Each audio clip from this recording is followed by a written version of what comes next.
Yeah. Yeah, like that. Back like I left some with your boy like around in the motherfucking building. I'm here with a special guest for the one-on-one. Now, usually my one-on-ones have been taped and filmed and edited, but me and my special guest decided that we would do this one-on-one live, raw, and motherfucking uncut. So from the streets of Kansas City, huh? The very own High Def. What's up, baby? What's up with it? How you feeling, man? Hey man, I'm from Kansas City, but I've been out here since 2007. 2007. Okay. I just been in the shadows. Oh, and it's Shadow Master. I was So in a it's different a I was lot in of a shit different going world. on. It's a lot of shit going Different, on. I would fake and say what's going on, but it's a lot of shit going on, man. It's a it's a lot lot of shit going going on. on. It's a lot of shit going It's on. First of all, how everybody doing? How you feeling? we feel great. The Man, it's crazy. Like I get to make this big announcement and shit. I'm waiting on an email, man. I'm staring at my phone, waiting on it to come through to say that it's okay to do what I want to Okay. do. But we getting ready for some Super Bowl events, like official NFL Super Bowl events out there. Where we have we just completed recording 34 songs in Kansas City at Strangeland. There, all live instruments. That's Um, fire. Shout out all to of our Low Key the Wizard. Shout out to the Hell yeah. Wizard for sure. People don't know this about him, man. He so we out of those I apologize, it's 37 songs. Out of those 37. 37 songs, two of the beats, only two of the beats are not his. We Oh, do all of okay. our own production, and I don't rhyme on beats with guitar riffs on them. Everything is built. We build everything from scratch. We don't have no cookie cutter, nothing. You'll never be able to run our music through. So when you get ready to put your music out through a Yeah. distributor, they'll Yeah. run your music. They'll run your music through like what Facebook does to see. It's a detective to see if you stole something. Right. So that's the reason why a lot of local artists, not just here but in other places too, that want to rhyme on popular beats, make something that's dope that they can't ever put out for real. You know what I mean? So what it is just really good promo. Would you mind going down there? It's really good promo is what it is. But no, so we've been working relentlessly, man. We've almost not stopped. Um, you were there. You were there for the first show. The first show was July the 8th of 2022. 22. 22. Correct. We was So, at in, Marquee Theater in Tempe.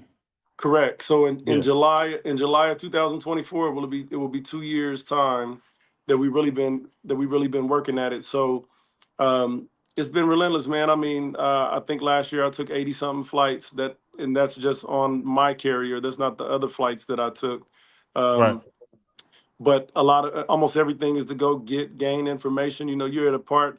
Anybody that's ever owned a business before should know that in those first 3 or 4 or 5 years, you're not showing a profit. Everything is going back into your business, right? Say, Everything fam, is. you don't have to tell me. Yeah, yeah. You you know what I don't mean. have, So I, you don't have so to tell me. so I own uh, my company, Lock, Stock, and Barrel. Me and my partner, and yeah, it's if we break even, I'm listen happy as fuck, man. for now, right? For now. Yeah, So I mean, yeah. unless you strike, you catch lightning in the bottle or something like that. Um, I'm now praying for we lightning in we're the we're bottle. huh?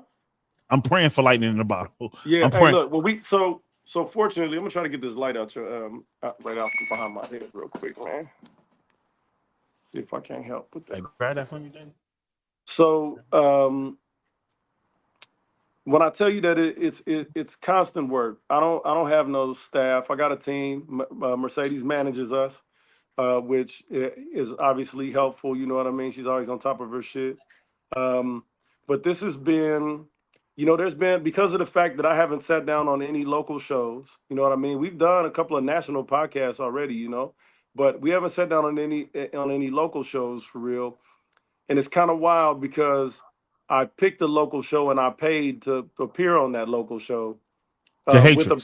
brand new product. Yeah, the Hatrix. So I appear I there was a miscommunication, and I want to be clear about something. Tone called me on the phone one morning with Mercedes, and we agreed to debt it. So I don't feel like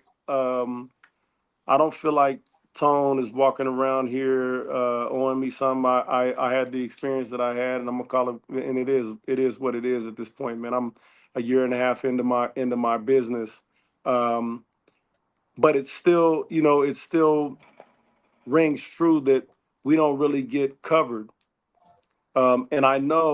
And the reason why I wanted to actually, if I was gonna actually sit down and talk to anybody, it would be you, because It's a you're good there. choice. It's a good You choice. know what I I was mean? Well, there. no, so you're there in the black media golden age, uh, of shenanigans and shit. And what's wild is anybody that'll ever say that I'm some hater of the Hatrix or Two Tone the Superstar. I obviously believed in Two Tone the Superstar. I invested in him heavily because of what I believed about Two Tone the Superstar. 100% Um, super so talented guy. Yes. So my proof was in my pudding and in my actions. You know what I mean? I Right. felt like I tried to be a contributor on the show. I think opposing opinions are valuable on shows to create debate when they don't get into people's heads, 100%. and they don't get aggravated because they feel like you might know more than this. That's not what it's about. It's about getting to the bottom of an issue that you agreed to talk to in a forum for a group of people to consume. Everybody's there for the debate. They want to feel a certain way. They're looking to be swayed. Maybe they're on the fence. Whatever it is. I knew that I had a very different kind of product. Right. I knew I had a very different product, and a portion of my product is very, very hip hop in its roots, and I mean very hip hop, boom bap shit. Um, My um, shit. yeah, I mean, we love all kinds of music, but low key, I tell you, he said it on 98.3. He said hip hop is the genre that is to him. Once he discovered it, that it was really the heart and soul of music because everything fits into it. Everything.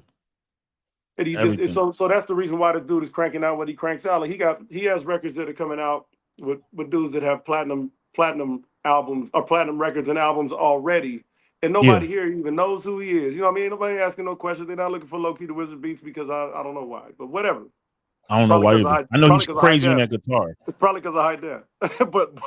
but um I knew that I knew that I had certain songs that I wanted to put up against a very critical crowd. It's like going to the Apollo, right? As a live You musician. gotta test your shit. As a comedian, that's what I would always that's what I used to do. As a creator, that's what you want to do. You want to test your shit. You want to see will this joke carry in every crowd or in this crowd? Because how do I know if I don't Exactly. test it? Yeah.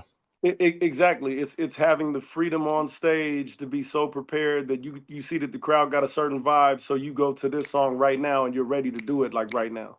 You know what I mean? Like that's it's a preparation type of a thing. So anyway, I felt like I wanted to expose the music to a critical crowd. I don't have I was athlete. I don't have thin skin, man. I'm You not one can. of those types. I'm not one of those types.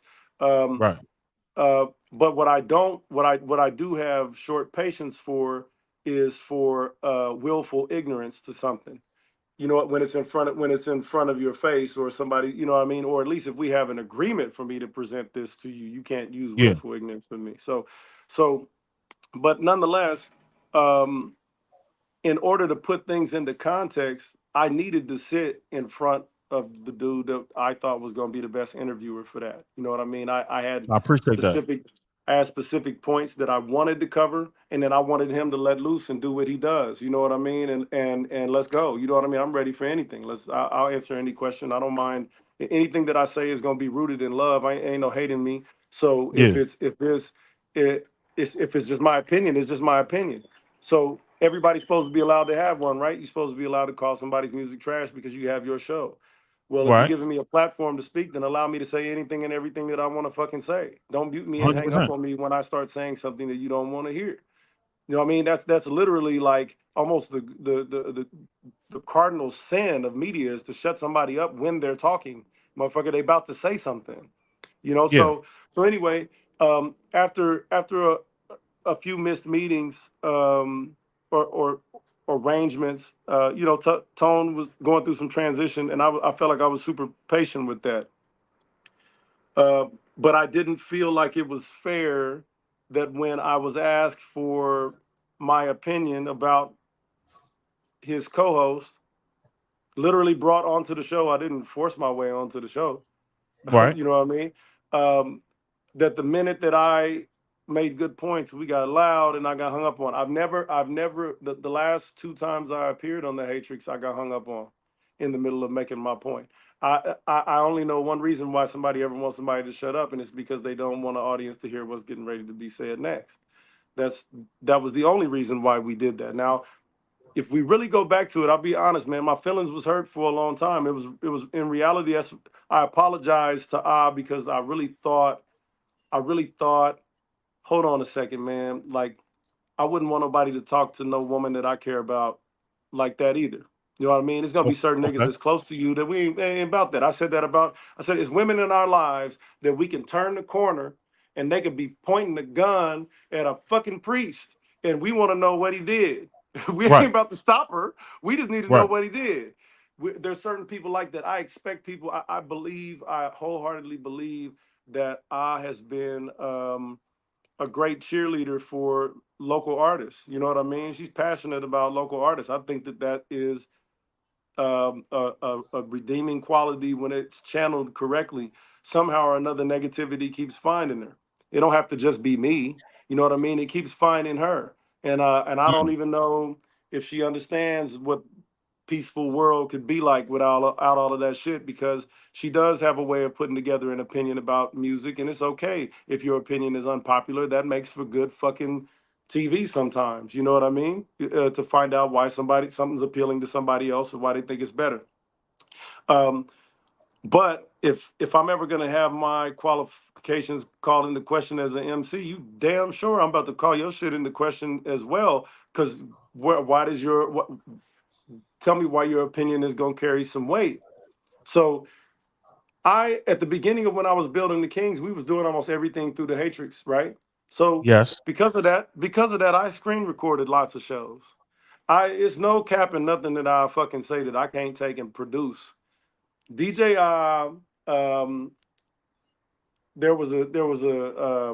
it was told to me by some people in my private booth when y'all came to see our show Mhm. that she was rolling her eyes during her performance because of how the lady that runs the marquee and Mercedes were reacting to our performance. You know, they was cheerleading for us. You know what I mean? That's my motherfucking people. You saying the show that I was at? Correct. So When you guys came, you saying that somebody told you that the show I was at, that that I was she was rolling her she, eyes at Mercedes for cheering you on? she was rolling her eye. It wasn't just Mercedes. It was a group. And I think it was, yeah. That's essentially what it was. She was rolling her Yeah. eyes, and she was almost annoyed, like, "Hey, yeah, what's the big deal, right? Whatever." Anyway, so whatever. I don't. Who cares? But that Well, was can the I first instance. Yeah, let me interject there, only yeah. because I was there, right? Mhm. So, and everybody who's watching this knows, anybody who has been following the Black Media Train knows, anybody who probably logged into Facebook in the last month or so knows. I Me and I don't see eye to eye. We don't have any nice things to say to or about each other. But that scenario with her rolling her eyes at people cheering you on at that show, that's not true. Now, I'm only telling No, you this no. Now because to be fair, that means you would unless have it to happened be. when I That wasn't means you'd there. have to be observing the whole time. You know what I mean? Well, I mean, we were sitting Because next to I each don't. other. Well, because I don't, because the lady that works at the marquee don't know and Mercedes and I Right, didn't have no problem at that time, or I wouldn't have put them next to each other up there. right. Um, but I believe it was something that she actually vocalized, like she said it. So, but either way, that was Well, what I heard. But it didn't make me part ways with the show, and I didn't. Matter of fact, I think I said she said this that didn't happen. She said that. Either yeah, way, because we it continue to didn't happen go when I was there. Right, we continue to go forward. You know what I'm saying? right. Like and I would come on the show every now and again. So we threw a show that I think you was trying to get to, and you got there late or something like that. We threw a show at Valley Bar with Tory Masters and With Lex my bro, yeah. Scratcher and Young Buki, right? Or no, he was Boogie just wasn't on that backstage. one. Boogie He wasn't was just on backstage. that one. Um, but yeah, but I brought all the MCs on stage that night. I brought Doobie, The night Murko. that it rained real bad, right? No. That was a different show. That was a different show Okay, that okay, they were performers on that show. okay. Um, but the this first show we had Tori there, and Valley Bar, Grasher is a good friend of mine. He used to work for Tech. So it's actually a Okay. lot of guys that used to work for him that run venues here. Okay. So there we had a DJ that both of us were familiar with that was going to work the show. When we got down there for sound check, Grasher said some shit happened. The dude can't make it. We're going to Okay. have to play the music another way. Okay. already had his guy with him, or his guy went and got a laptop, I think, and came back and they played Torre's set off of a laptop. We played the set off of an aux cord, right? Because the show has to go on. I got a live It has drummer. to. We It has I to. don't have to do what these other niggas do because there's no words on my tracks. All I Right. need, I'm going. It's going to be fine for me anyway. So, and Torre's a live performer. That's why I picked Torre, because he 100%. raps fucking live. Love you, bro. So we have that show. It is, by all accounts. I mean, I actually ended up, I think, sending the sheet from the settlement sheet at the end of the night. I think I gave it to Torre for his own tax purposes or some shit like that, or he asked for it. Yeah. Um, that was our very first show fucking ever that we threw ourselves. The only other show was the one that you saw. Right. That show was successful. We walked away with some money at that show. Two Tone hosted that show. Unfortunately, Two Tone literally never interviewed anybody. And he was surprised by this when we talked. He said he didn't even remember this. He interviewed Merkham's and interviewed Torre at our show, never interviewed anybody that I had on my bill. Damn. He was my host. I didn't say anything. I didn't complain. I actually paid, every time I paid Tone, I paid him weeks in advance before a show. I never paid him after a show or at a show. He was paid so far in advance that, you know, Because that's good business. never in question. Because that's good business. Right. I blocked That's it good out on his business. calendar. I should pay him, right? So, Right. He never interviewed us, man. He never interviewed us. It didn't give me anything to go and take and pair with the footage that we had. But till the next day, I'm exhausted, man. I ain't even watching the Hatrix that day. And people start hitting me up and they're like, yo, they're recapping your show. And I go on the show, and I hear Tone say, he was saying all this stuff, nice shit about the show. And then he goes, they did play the music off of an aux cord, and it was like a record scratched. And I was like, hold on, wait a minute. This nigga's, oh, hold on. So this nigga's skipping steps. And she starts naming off all of these DJs in town. Now, Not knowing the backstory. I got a relationship with the show already. Okay. Now, I'm gonna keep it all the way above. My idea when that happened was to ask DJ A to come and DJ the show. There was already reasons why I think she wasn't gonna be there. None of what were of her doing, but that was my initial suggestion. Mercedes was for it. I was very much for the idea. This is dope. I can actually put a black woman DJ on my stage. You know what I mean? Like for That's our fire. first fucking show. It was a That's thing. fire. It was important. It was actually important to me. I told Sadie that for whatever reason, I couldn't do that. So it really took me back when it seemed like she wanted to take me to task, like I was some Willy foo-foo ass nigga that didn't really know how to, you know what I mean, wasn't gonna be prepared for the show. And I thought it was weird. But still, we don't have no confrontation until a couple of days later. We're having a discussion about whether or not it's valuable to pay DJs or not. And all I'm asking for is an example of somebody that's done it and had success, so that I can determine whether or not I want to buy into that program. That seemed to piss her off almost. That why would you even question that? You saw it happen again with Bootleg Kev. But like, why would you even question the idea of paying the fucking DJ da da da da da da?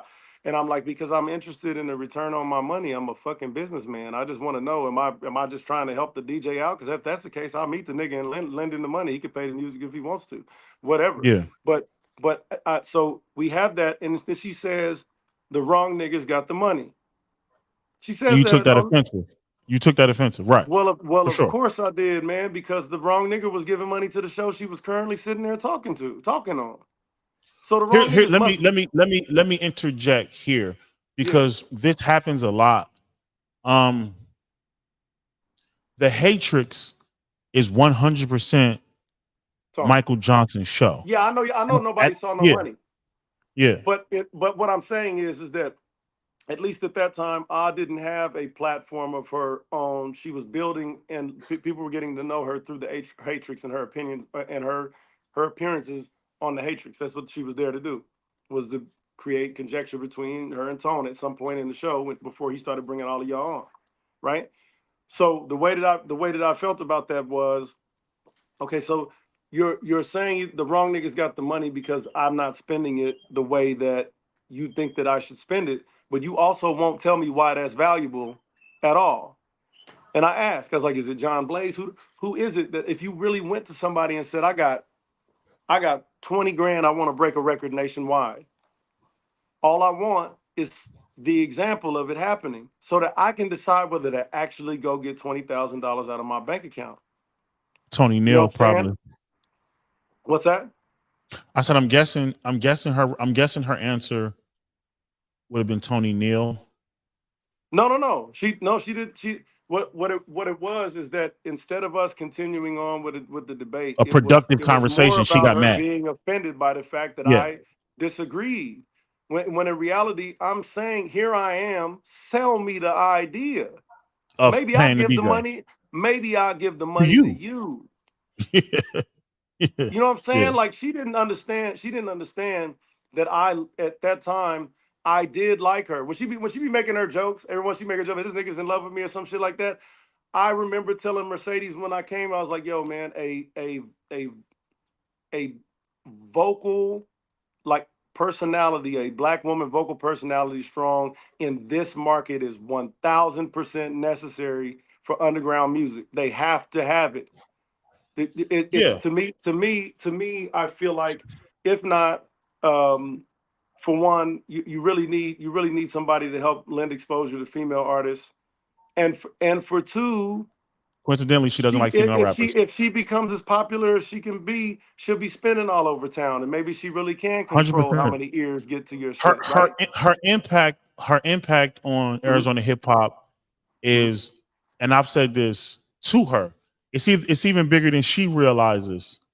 But people's interaction with her or the perception of her isn't warm, and she's not somebody that a lot of people would love to interact with. Well, I'm gonna keep it real. I've asked for meetings with through every channel that I know that operates through, and Even through me. I've been told no, she doesn't even want to have a conversation. So for me, I want to know, what was it that I did to you that was so bad, aside from the fact that when they called me on some setup shit, when Merkham's wasn't gonna rap in that contest, and somehow or another we made it into a conversation that Herb was tearing down black women. You know what I mean? Because I didn't think that I had the impact that they said. But meanwhile, I was saying the same thing. She's telling people that we were having failed shows and all of this, and ultimately that doesn't matter. But I still get to say my piece. Why 100%. we gotta cut the phone off when I start saying so? So in other words, this shit Well, that's going, this shit that's, who's cutting? Let's get into it, because I'm doing a poor job of interviewing right now. So let me turn it up.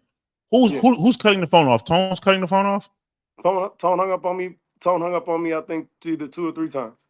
And Called then, me in and your hung up on me. opinion, is he hanging up on you to protect her because he doesn't want the truth to come out, or is it like he doesn't want the conflict between you two? Because in my mind, I think it was a little bit of both, because if you had right, to ask either right. one, if you had to ask either one of them why they would have a problem with me, I don't think either one of them could give you a good answer.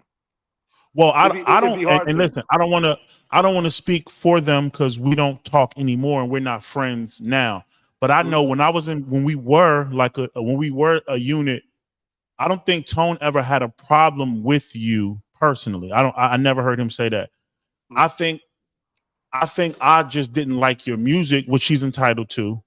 And But then let me ask you this: go ahead. what did DJ?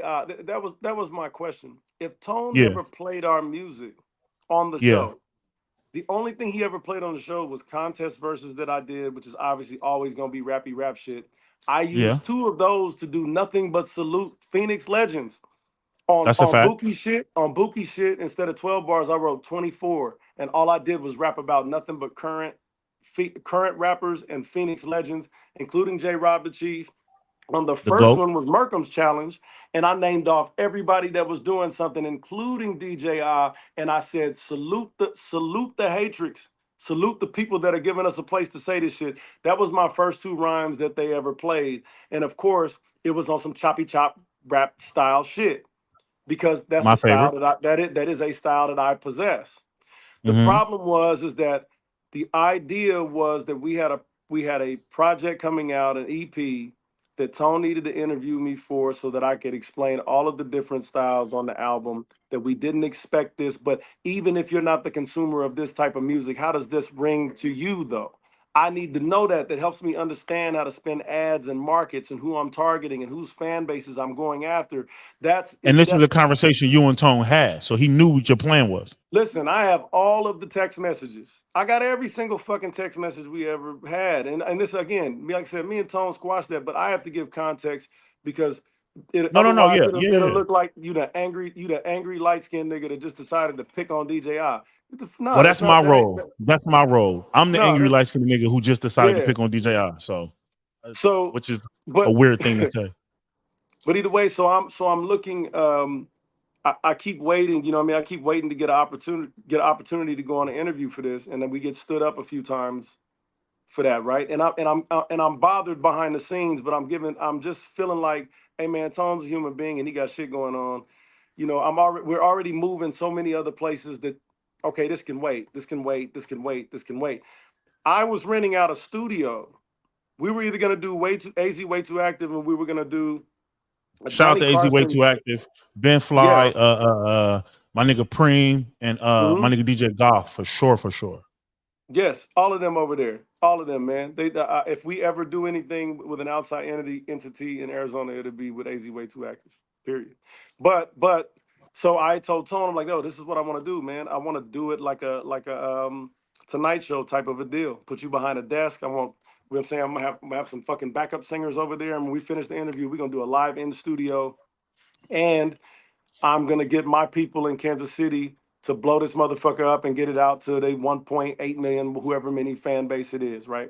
Kept 100%. trying, I kept trying to arrange this. I kept trying to say on the show and give good advice on the show to Tone about, listen, trying to provide content to the same high school over and over and over again. You can't grow. You gotta bring people in so they can see your talent and stay.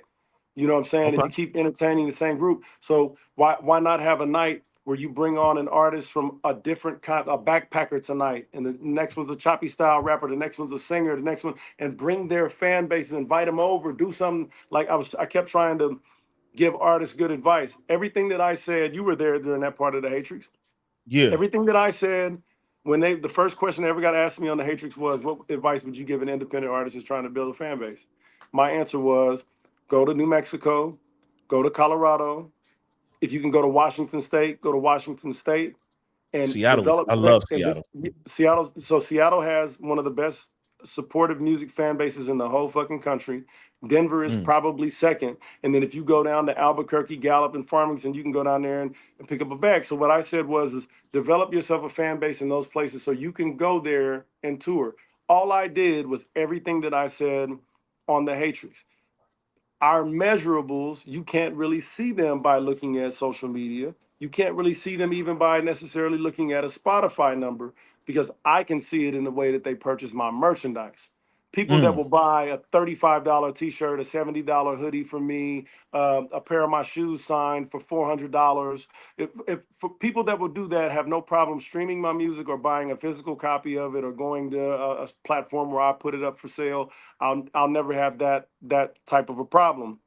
I was explaining that so that local artists can understand how to become financially viable, so that they can put more time into their music or be able to create a better product. I wanted to be that part of the show.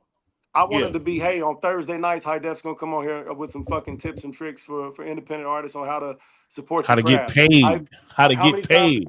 how many times did I write a post that motherfucking long with some instructions on how to go on tour if you really want to go on Yeah. tour, and how much it'll cost you and that kind of stuff. So we came into this. So for me to feel like I came into this, the local hip hop community with the right intentions of hey man, I'm an outsider. Let me come in here and make sure that I shake hands and kiss babies with everybody that's moving in this motherfucker and show them respect for what they've already done groundwork wise here.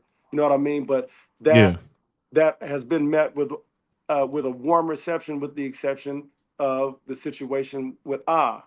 You know what I mean? And I cannot for the life of me really understand it, other than I can make my tongue sharp when it's time to debate.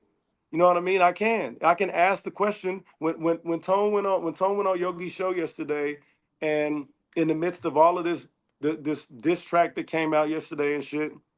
When Tone went on his show yesterday and was saying that these niggas need to be grateful to be interviewed by DJI and all that, and it makes me ask the He doesn't. question, I, not to be and not to be an asshole, but it makes me ask this question: that if I was a stranger to them and Two Tone said you'll be lucky to be interviewed by DJI, I would say, okay, what has happened for other artists after they got interviewed by DJI? out of her own. Well, I'm gonna let you finish. This ain't about No, me. Go so ahead. I'm saying if I ask that question and I just literally wait for an answer, the answer's probably not that impressive. You know what I mean? Just like things that we haven't done, man. Karan, we have played for crowds of 12 people, and we have played for crowds of 5,000, bro. Yeah, That knew we was that's coming the there. grind. That's how it goes. I'm not beating anybody down for where they're at in their particular process. But at the same time, if you can call if you can with no experience with our music at all whatsoever, because there ain't nothing on Clear and Conjure. That's the only thing we got out right now. It ain't nothing on Clear and Conjure that sound like no Midwest chopper shit. It ain't no fast rap on there. It's some of the most soulful shit you ever fucking heard in your life on that shit. It's 2 songs right now that literally got Grammy consideration for that, and they ain't even been remixed and mastered to be re-released. I'm not but anyway, for her, I don't know. I guess for her opinion, man, for them to not have for her to not have any experience with the music and be on a show that I support so heavy, and for me to really be moving around in the Phoenix hip hop community like I was, putting Buki on a show, putting Doobie on a show, putting Anakin on a show. I just Real Kyrie's about to do a show with us in March. Tory Masters on a show. We've done Merkham's on a show. When I've literally reached out, you know what I mean, your brother, man, me and your me and Syph got something that's stupid crazy that's gonna happen later on this year. You know what I mean? With a really big artist, one of the most successful fucking underground rap artists of all time. You know what I mean? That's aware. So to go in and sow inroads and have great relationships with venue owners, you know what I mean, and be moving around town with somebody that's as reputable as Mercedes is. And what's wild is that I sat there and heard Tone defend so vigorously like that, based on all of these accomplishments, based on the fact that she's the first Black woman core DJ and all of that shit. Not Is that true? sitting I there, don't know if sitting that's. there. I don't know whether it is or not, and I don't even care, man. But what I feel like is that Mercedes been in this community for a long time, and a lot of niggas would have never saw stages without her, including Two Tone, the superstar, in some capacity over there at Urban AZ, Urban and AZ. all that time Yeah. and all that time that they spent together over there, and and I don't know how he felt about it, but he didn't act like he felt a way about it out loud like that to me, at least in the conversation. I know Well, that he I know, wasn't. I know, I I know don't that. think any. I thought that it said something about the state of the hip hop scene here, even that people would take what he said. First off, let me say this: that nigga was rapping, and I thought his delivery was cool. Whether they think he sounded like Let's Rick back up. Ross. Let's back up because that's an important part I want to get into. But let's Yeah. back up. So I didn't. My bro Yogi sent me the show. But I was assuming he was sending like he always sent it, just like, "Hey, bro, I'm on." I didn't know Tone was on there, so I didn't see it. So I don't know the way he said it. From my interactions with them two, in my mind, he protected his sister because he feels like no one else will. But there's a reason no one else will. Look, First and foremost. Second of all, I don't know what. To your other point, yeah, Jay Reese was rapping. That's my nigga. Jay Reese was rapping. At first, when I'm listening to it, I didn't know who he was talking to. And then obviously it cleared up like, oh, okay, now I know who he's talking about and what he's talking about. Because everybody loved Mercedes, I understand it being uneasy for people, but just like you said, just the pure rapping of it, he was spitting that shit. Yeah, well, now he look. So came with it. this how I feel. So this how I feel about it though. To keep it real, I get the criticism of rapping at right, you're rapping at somebody that's not a rapper, right? You're rapping at somebody that's not gonna rap back, like DJ Oz Yeah, not gonna rap that's back, not my Two swag. Tone Yeah, Cat not gonna rap yeah, back. So, but right. this is the problem, though. This is the problem. Rappers gotta make up problems between each other out here to diss each other. Who got real problems? I mean, I understand there's neighborhood issues out here, but what I mean is when it comes down to who's arguing about whose pen is the best, that conversation is almost never happening unless a list come out. You know what I mean? Everything is sensationalized drama between individuals out here, and some of that should be having real consequences to it. You know what I mean? 100%. And that's why, and that's, in my opinion, that's why I never ever glorify it when it's real. So if I know of or know individuals and that shit is real, I won't even use it for entertainment purposes. This is how I felt about it, man. So, you know, X-Rated is my OG, right? Mhm. That's my OG, man. One of the most notorious Crips of all time. You know what I mean? My OG on the other side is a cat named Inglewood Muggs, man. And I just feel like, man, with guys that are of a certain age like us, at some point,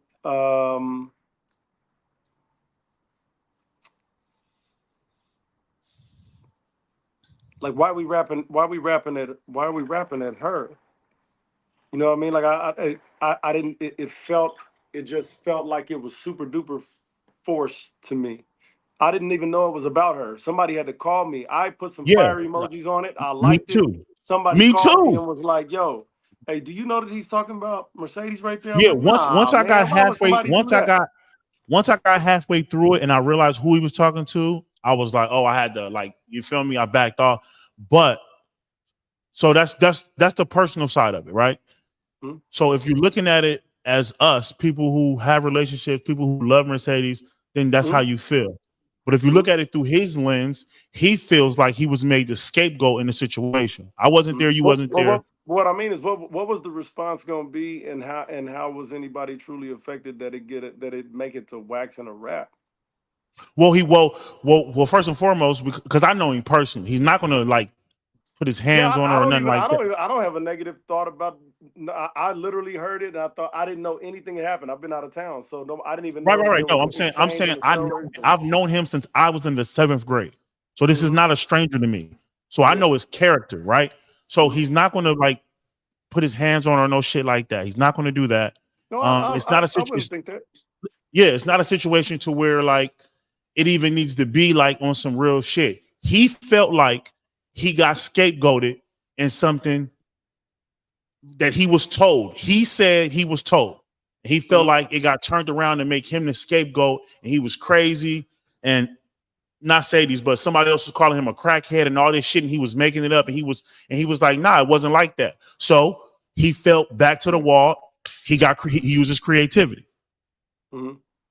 Yeah, but if anybody can relate to that, that Who would am I be me. cool with, Mercedes? I'm not saying I'm cool with him dissing you. I didn't say that. Keep going, bro. I'm sorry. Yeah, I don't. So this is what it is to me, man. The exact same way that we make excuses for why Tone can literally he comes up with every excuse for anything that has ever said and done, at least in regard to me. Um, so I feel the same way. I feel like Mercedes had, if she had a relationship with this dude and they had whatever their disagreement was, I feel like if we really gonna talk about somebody being 55 and basic or whatever the fuck it is, then I felt like it would have been better to have a conversation. I felt like my situation was different because somebody was behind a microphone slandering me Mhm. on their show in front of an RTU banner or whatever it was. So I felt a particular kind of way. Obviously, I could tell dude was upset. They had a disagreement, or whatever, Yeah, whatever that is. again, My without knowing. again though, it, who's supposed to rap back? That's what I mean. Like that dude can really rap, and that's what we have to rap about. I just made the same motherfucking mistake. I don't know if you listened to what I just put out or not, but The shitty rap. yeah, the I like shitty the shitty rap. rap. You don't like the shitty rap? The shitty rap. I love the shitty rap, but the shitty rap is a waste of my time, man, because I write music to get fans to buy it. And nobody cares whether you beefing with a nigga in Phoenix. News flash to everybody in this motherfucker. If you make a sound bite out of any of these motherfucking things, let me help y'all understand something as clearly as I can fucking say it as high definition of the unconventional kings. I believe in all of y'all's gangsters. I believe it to the bone. I believe that if you point a gun at me and squeeze your trigger, a bullet will come out and fucking kill me. I believe that'll happen. I believe it'll happen out of any man or woman or child's hand that can do that. I believe your gangster. I believe the streets are mean here. I believe all of that shit. I came here to rap. I'm not here to convince nobody that I'm a murderer. I'm not here to convince nobody I'm a tough guy. I'm not here for none of that. On several occasions, I've invited motherfuckers to come rap for some money, for some on live. I've done it many, many times. That's what I do. I fucking rap. I'm a rapper. I make music. I don't even have another job. That's what I do. So when I take my time out to write something or address something that's just all negativity, I'm really here on your show to say that we just won't participate in it anymore at all. You know what I mean? We just not. It's not I know people around town. Some people around town You're have not the feelings. first. Yeah, it's some people Yeah. around town. It's some people around town that feel like they got excluded from something, or they feel like they've been having this gatekeeper conversation, and Bootleg Kev and Two Tone agreed. The only name they said was Mercedes, right? Right. So she's supposed to be this gatekeeper. Let me tell you how you even get that connotation with your fucking name. It's because she can walk into Def Jams and any other motherfucking place, and they No, know who Mercedes. she is. She can, So let's clear a couple things up. yeah, Mercedes is absolutely a legend, without yeah. question. She's a legend, and she's a gatekeeper, 100%. But this is my point then. This is my point. She can do that in Philadelphia, New York, Los Yes, Angeles. She can do it in Texas, Kansas City. She can do that any fucking where. But she been here doing it in some capacity in Arizona. And who else? Who else? Who else has done anything significant in that way where you could make a call and get something shook for you? Or Sadie's, I really want to get on this show, or I really want to open for this or that. Who else can really pick up the phone and make the phone call? It's not the Mercedes. She voice of got that Arizona power. hip. What I'm saying, it's not the voice of Arizona hip hop, and it ain't the fucking core DJ to sit on his show either. Neither Well, one of them can make a phone call. those are self-proclaimed titles. Let's be clear. Those are titles that was Exactly. given to them by them. Yeah. Exactly. So when you have somebody like her that's contributed to this community like that, how can the support not be equal to that of some fake ass decorations that we putting on DJ Oz career so far? Because It's not the same. It's not no, even it's it's not not. even So let's be brutally honest with each other. So everything about Mercedes' career is her own, right? She doesn't lean on other people. She's not a parasite, right? So she's not a leech. She doesn't suck things. Pause. She doesn't like take energy or opportunities from people to self-feed herself. That's not who she is. She's more, hey, let me put you on. Hey, I like you. Hey, I like what you're doing over here. Let me connect y'all. Now y'all do y'all thing. She's more of that. Tone is, there's a bigger part to that though. The but biggest hold part on. to that is No. she won't Tone bring is no bullshit protecting to nobody. and I believe that too. But Mhm. Tone is protecting his business interests. That's his partner, right? He's Mhm. protecting he needs it to be okay for Ashley to move around, to be welcomed, for people to fuck with her, because that feeds his business as well. Mhm. This isn't about, in my opinion, this isn't about, you can't even compare Ashley and Mercedes because there's no comparison. And no disrespect to her, that's just being Mhm. real, right? They don't even do the same thing. First of all, let's be fucking for real, right? They're not in the same vein. So People around here can't really even say what Mercedes does. They can't. what do No, you mean? nobody. If you know who Clarence Avant was, uh, I would put Mercedes in that type of category, with the exception of the fact that she wasn't interested in really starting a she wasn't interested in being a business owner or something like that. But Clarence Avant was what they called him, the Black Godfather. He's pretty much the Mhm. reason why we all exist in any kind of way in entertainment, because he could walk into rooms with Jewish men when black men could still be called nigga in the street, and he could go get shit done. He's the reason why we have Bill Withers. You know what I mean? Like he's that dude. He's the reason why he's the reason why motherfuckers got into movies. He's the reason why Jim Brown got into movies. His Mhm. main his biggest talent was because he was only eighth grade Bridging the gap. educated, huh? His biggest talent was bridging the gap. His biggest talent was putting talented people in a room together and getting out the way. And the other one was his bullshit meter, that he would never take and bring something like, so Mercedes has this reputation, right? That she can get things done for you. You think you 100%. got you think you got something that warrants her attention and everything else. Everything got to be correct. That's and all she is a good representation of people that can actually do something for you.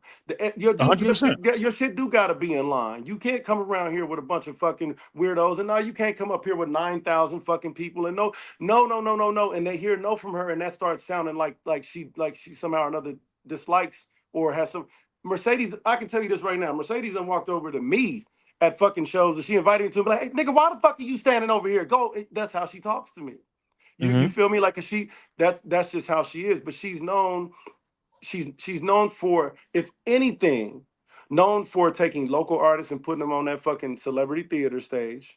Mhm. She's known for getting somebody on the phone if you're trying to get a song done. She's known for all of that. Glasses Yeah, Malone, Glasses Malone is aware of the Hatrix, is he not? because of Why is Mercedes. that? Yeah, because of Why is Mercedes. that? Listen, So so now so I love Mercedes. She might be mad at so me right now, but I love Mercedes. but The I so issue, I'm mhm. yeah, go ahead. Go What ahead. I was gonna say is I'm saying that to say this. Um, People that feel like that they're being excluded from anything that ever has to do with her, and by de facto it just has to do with us. You know, it just is what it is. But anybody that anybody that is righteous ain't gonna have no problem dealing with us. Because this is how we move. The number one rule in this whole business and music that I learned was, don't ever do nothing to somebody you gotta apologize for. 100%. So think about it. If you're going to have to apologize to a motherfucker for it, then go and address it before you ever have to do it. If you're not going to do my interview or anything like that, then all you have to do is talk about it. Don't do something you got to apologize for, like just blow me the fuck off or some shit like that. So 100%. anyway, with Mercedes doing that, I said that to say this. I feel like, and I didn't watch your shout out to my bro, shout out to Let Hour Show. mhm, I didn't watch Yogi's show.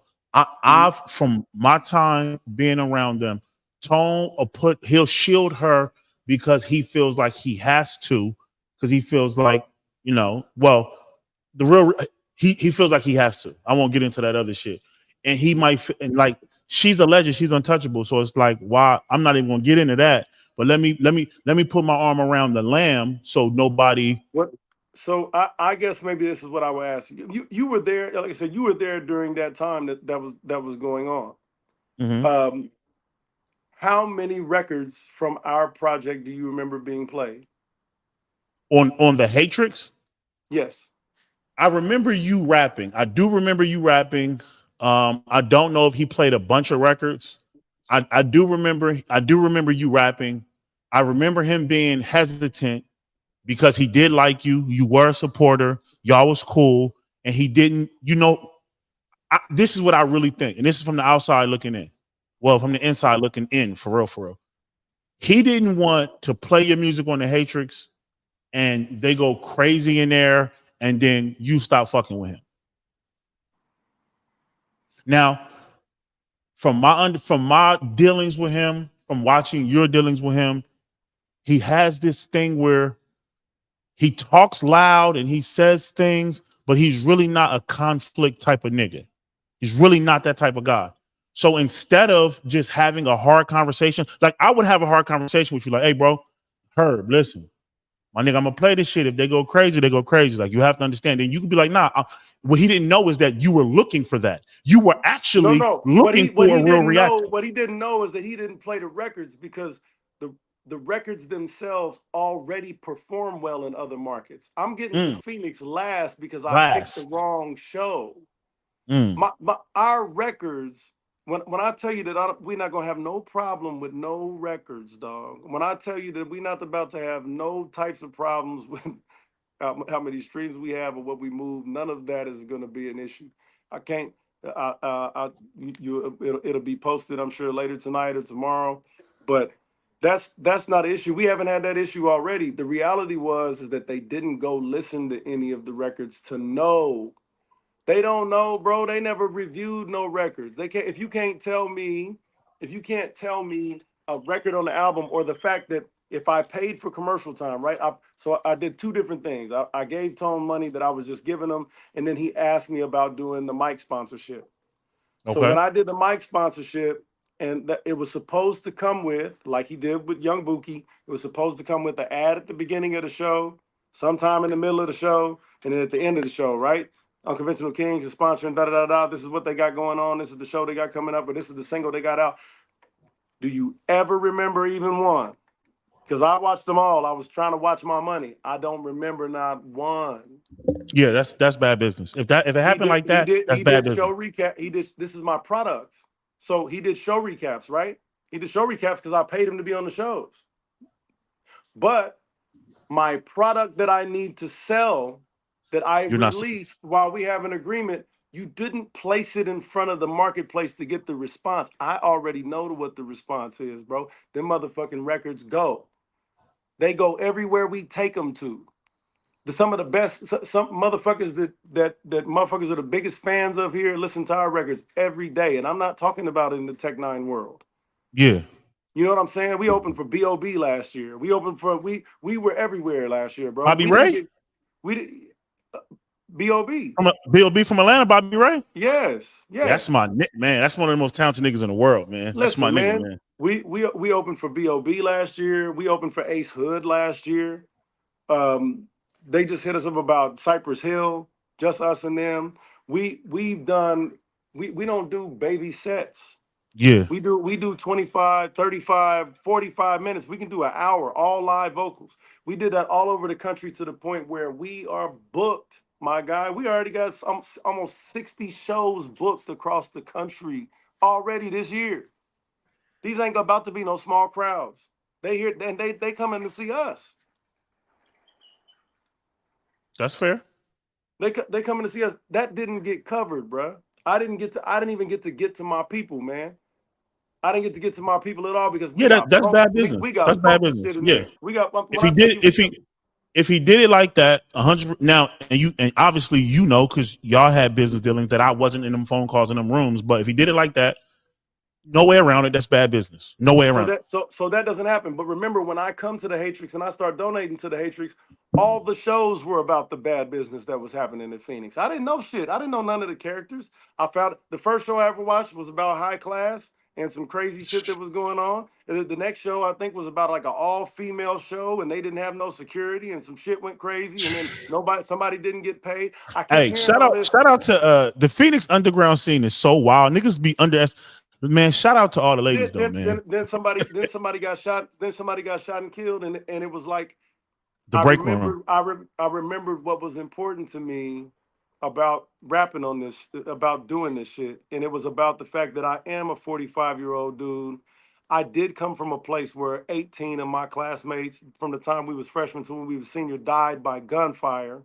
I've watched nothing but black women cry my whole life over this shit. I just watched Mercedes go through it heavy last year. Benjamin Crump is my attorney.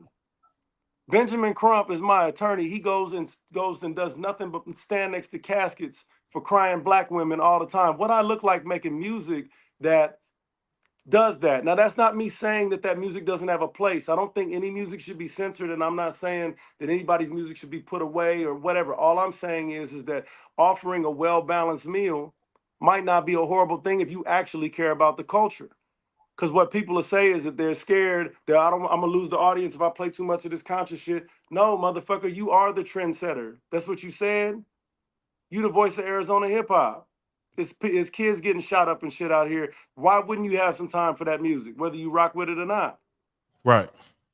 You feel me? So I started feeling like, man, what is it about these motherfuckers that they just don't want to They don't want to do it. So what's crazy is that we got a mini documentary coming out. We have on this upcoming album, we have a feature with X-Rated. We have a feature with Tech Nine. We got 2 features with Lex Bratcher. Shout out to the three goats you just mentioned. I love Lex Bratcher rapping. Obviously, Tech Nine is I need to sit down with him. He can teach you how to manufacture your own brand and get popping on your own. And obviously, X-Rated is the OG. Yeah, and more than that, I got what I feel like, and I think Bryson then would tell you the same thing. I got one of the hottest Merkham records ever. We flew Merkhams to Kansas City and recorded the song there. I took Bossy to Kansas City 3 days before she went to jail. We recorded something there that literally stopped an executive in his tracks and said, "Who the fuck is that?" You know what I mean? Like, I'm gonna elevate these young niggas that decided to fuck with me out here, and when they see the move, and the fact that it was always rooted in love, it was that all of that shit. Let's keep it real. That shit was all supposed to be tone. I told him too. I told him, I was like, man, I'm gonna need you to take you to Kansas City so that we can have you sit down and do an interview with everybody.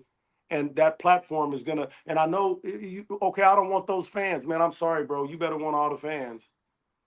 You bet if that's how you felt, was that See, he didn't want that crowd. If that's what it that's I was, don't know. That's wild. if I don't that's know. what it was, if that's I what it can't was, imagine him saying that because he's so brand conscious.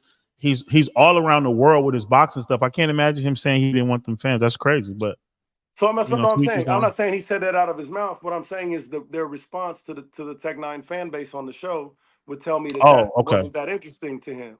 That was what I said in the first rap. So shout out Peter Roy. Peter Roy started all this shit because Peter Roy sends me records that make me rap about shit like that. All of my Sadie's verses in the that building. was about this shit came on Peter Roy records.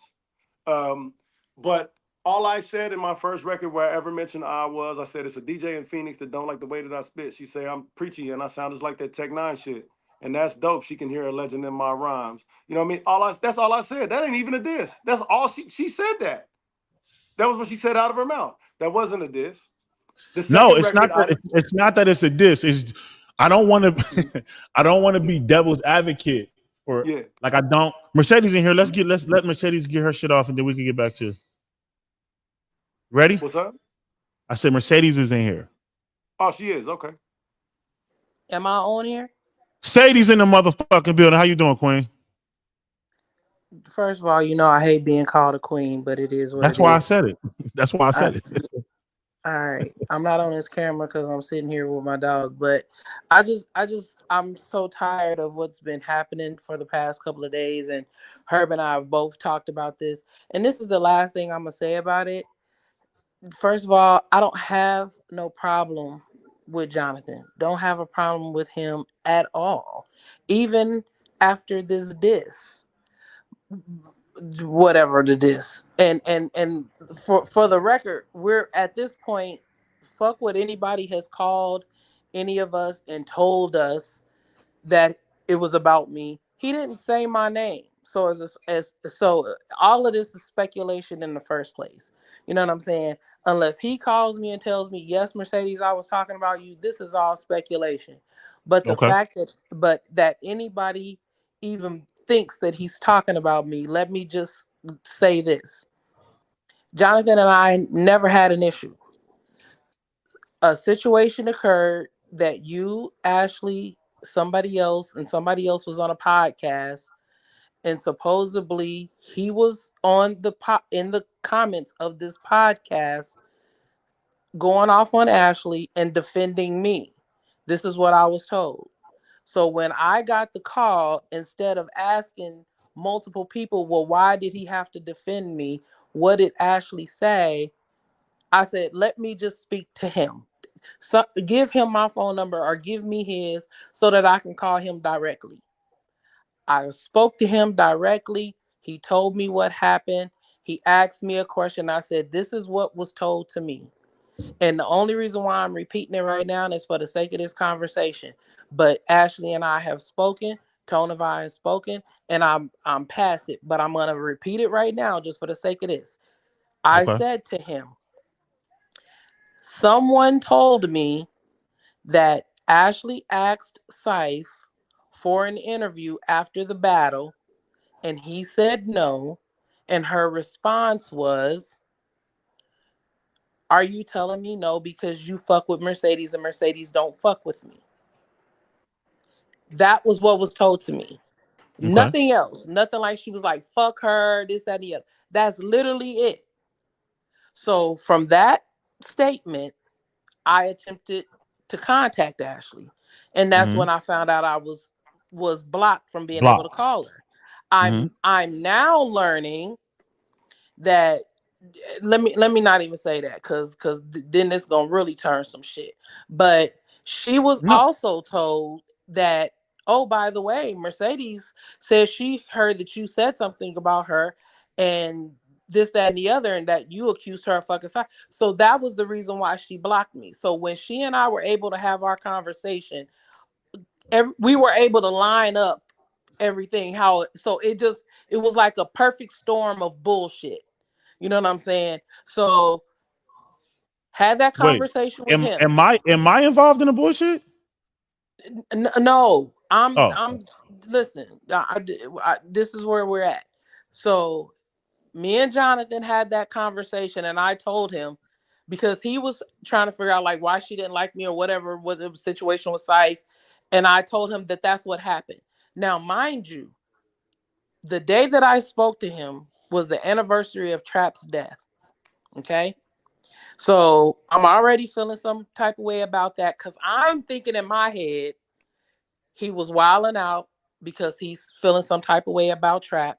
So let me talk to him and let him know, look, you don't got to defend me in regards to Ashley or Tone or anybody, to the detriment of you, going off and calling people bitches and whatever else he was saying. So that was how I went into the conversation. I had no idea that when I went into this conversation out of care and concern for him, and also to let him know, listen, you don't gotta check nobody for me. You and I are good, and I don't care about those people. Okay. You know what I'm saying?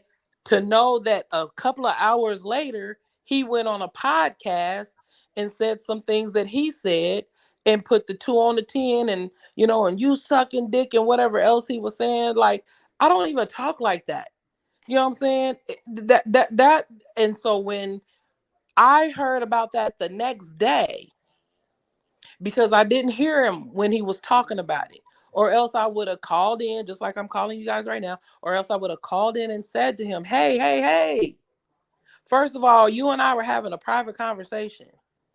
Secondly, if that private conversation is now going to be public, let's address it the way it was addressed. You asked me a question. I told you this was why this young lady I was told this young lady had a problem with me. And I fully intend to speak with her about it eventually. Because I mean, we're gonna see each other regardless. So it just so happened, again, another perfect storm of bullshit, that he did that podcast, said what he said. That led to the next day to Ashley and Tone having a conversation about it. Me getting numerous calls of people saying Ashley's talking crazy about me, to me calling in and saying, all right, fuck it, let's address everything. I asked these people these questions. She answered them. That was it for me.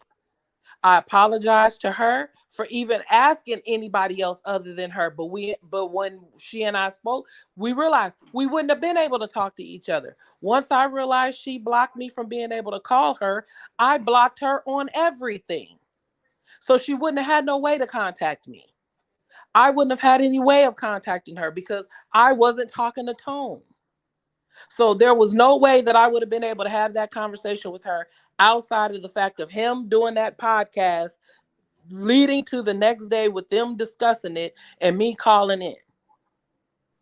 So in all honesty, I thank him for doing that, because had he not done that, I would have never had that conversation with Ashley. I would have never had that conversation with Tone. And we would have been just both going on, thinking that she said some disrespectful shit about me, and her thinking that I'm running around lying on her. So now she and I had an hour-long conversation and cleared up all type of shit. On air or Tone and off I air? had a conversation, said what we said. She and I both apologized to each other. I don't have a problem with Ashley. and I wish people would stop trying to push that narrative. But had the conversation with her, cleared it up. Now I will say this: when we were on the podcast, and she said, he said, you said this. No, I didn't say it like that. I didn't say that like that. That's not how it was presented. You know what I'm saying? When she was responding, however she was responding, we all know Ashley can get turned up. That's fine. Whatever. She had every right to be. In hindsight, if she finds out that I'm lying on her, she's got every reason to be upset. Just like I was upset when I thought she was running around here talking about me. So whatever she said in response to him and his podcast, how does that in turn lead to people saying I called him crazy and I said this? I never said that about him. I literally went from him to the source of the problem and cleared up the issue that I had with her and with Tone and went on about my life.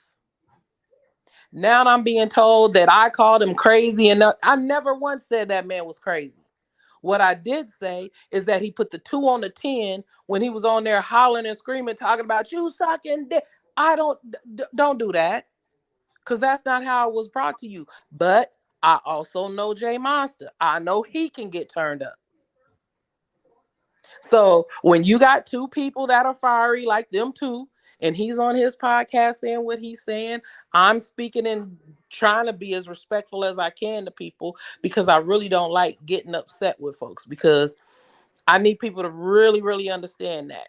People Well, talk about how calm I am. you just said fuck me in the comments. No, because you like, he was spitting, he was that. No, that shit was disrespectful. Well, hold on. Because both of us said that he was rapping, and we both can or cannot confirm whether it was about you. So No, just from the art form, but what I'm saying, as a whole, it was disrespectful, because had he paid any attention to what was actually said between Ashley, myself, and Tone, that little diss record would have never even came to fruition. He wouldn't have needed to do it. well, just like you and Mark, Ashley, because everybody's playing the block game. He's not watching the pod live. He's getting people are telling him what's being said, right? So whenever like people, Listen, people hit Karan, people listen. you know He this so as listen. well as People I hit do. me up. People hit me up like, yo, they said this, and that. What am I supposed to? I have no way to go. First of all, I'm not going to search their show and listen and confirm it, because I don't really give a fuck, because my phone number ain't changed. Let me just say this. Those people, and I'm going to say all of them on that other side have access to be able to watch their podcast. They all tell me they watched it. So being blocked means absolutely nothing. Just because I'm blocked under Mercedes UAZ don't mean I can't call Herb and say, hey, Herb, turn it on and let me watch it from your phone. You know what I'm saying? Or Karan, let me watch it from your phone. Y'all think y'all the only ones that got access to this program? These people seen that. And even if he didn't see it, this is the thing that I be trying to, when me and Herb have these conversations, I always stress, like, when people come to you with negative energy, always ask yourself, what are they getting out of it?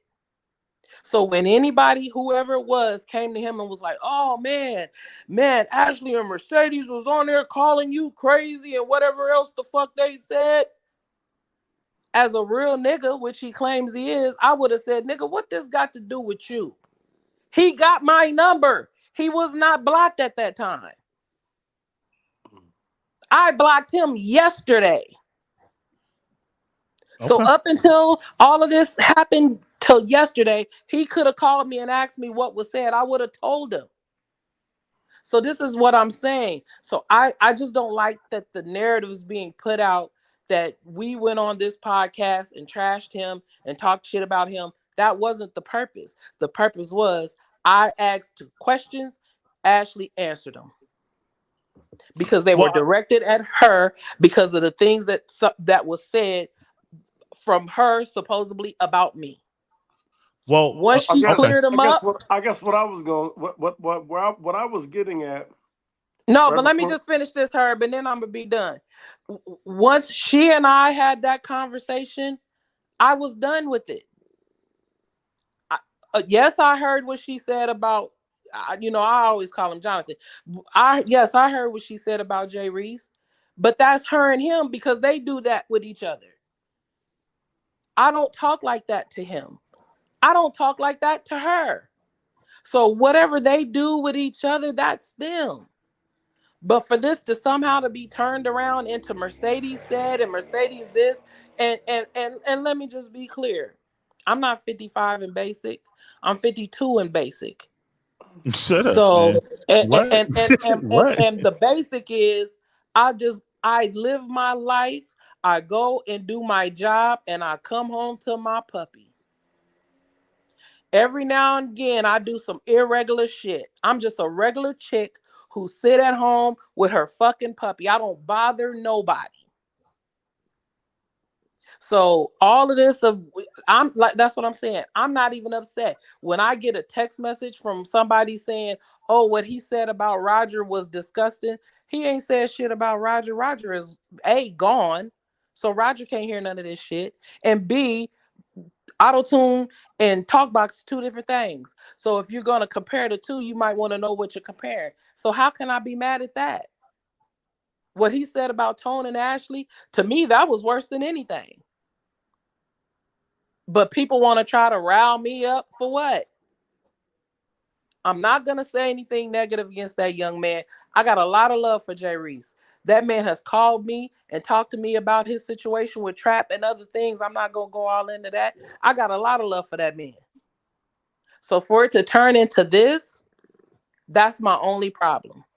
And if anybody got a problem with me, my phone number be on the radio. My phone number is on all of my social media websites, everything. I am not hard to find. And I've had the same number for 22 years. You don't answer when I call. Because I don't need to talk to you. And I'm just gonna be. I mean, I hate to say it like that, but I'm gonna be real clear, man. If I even feel like it's gonna be some negative energy, I don't answer my phone. I'm negative energy? Me? I'm not saying that. What I'm saying is 9 times out of 10, when I get a call from certain people, I know it's because somebody done said my name on this podcast. Somebody done mentioned me in these comments, and none of that changes the trajectory of my day. Yeah, that's So why I if just do what I I feel do. for 2 seconds it's gonna be some type of negative energy, I don't even respond. And that's it. So I hope that what I've said has cleared this all up.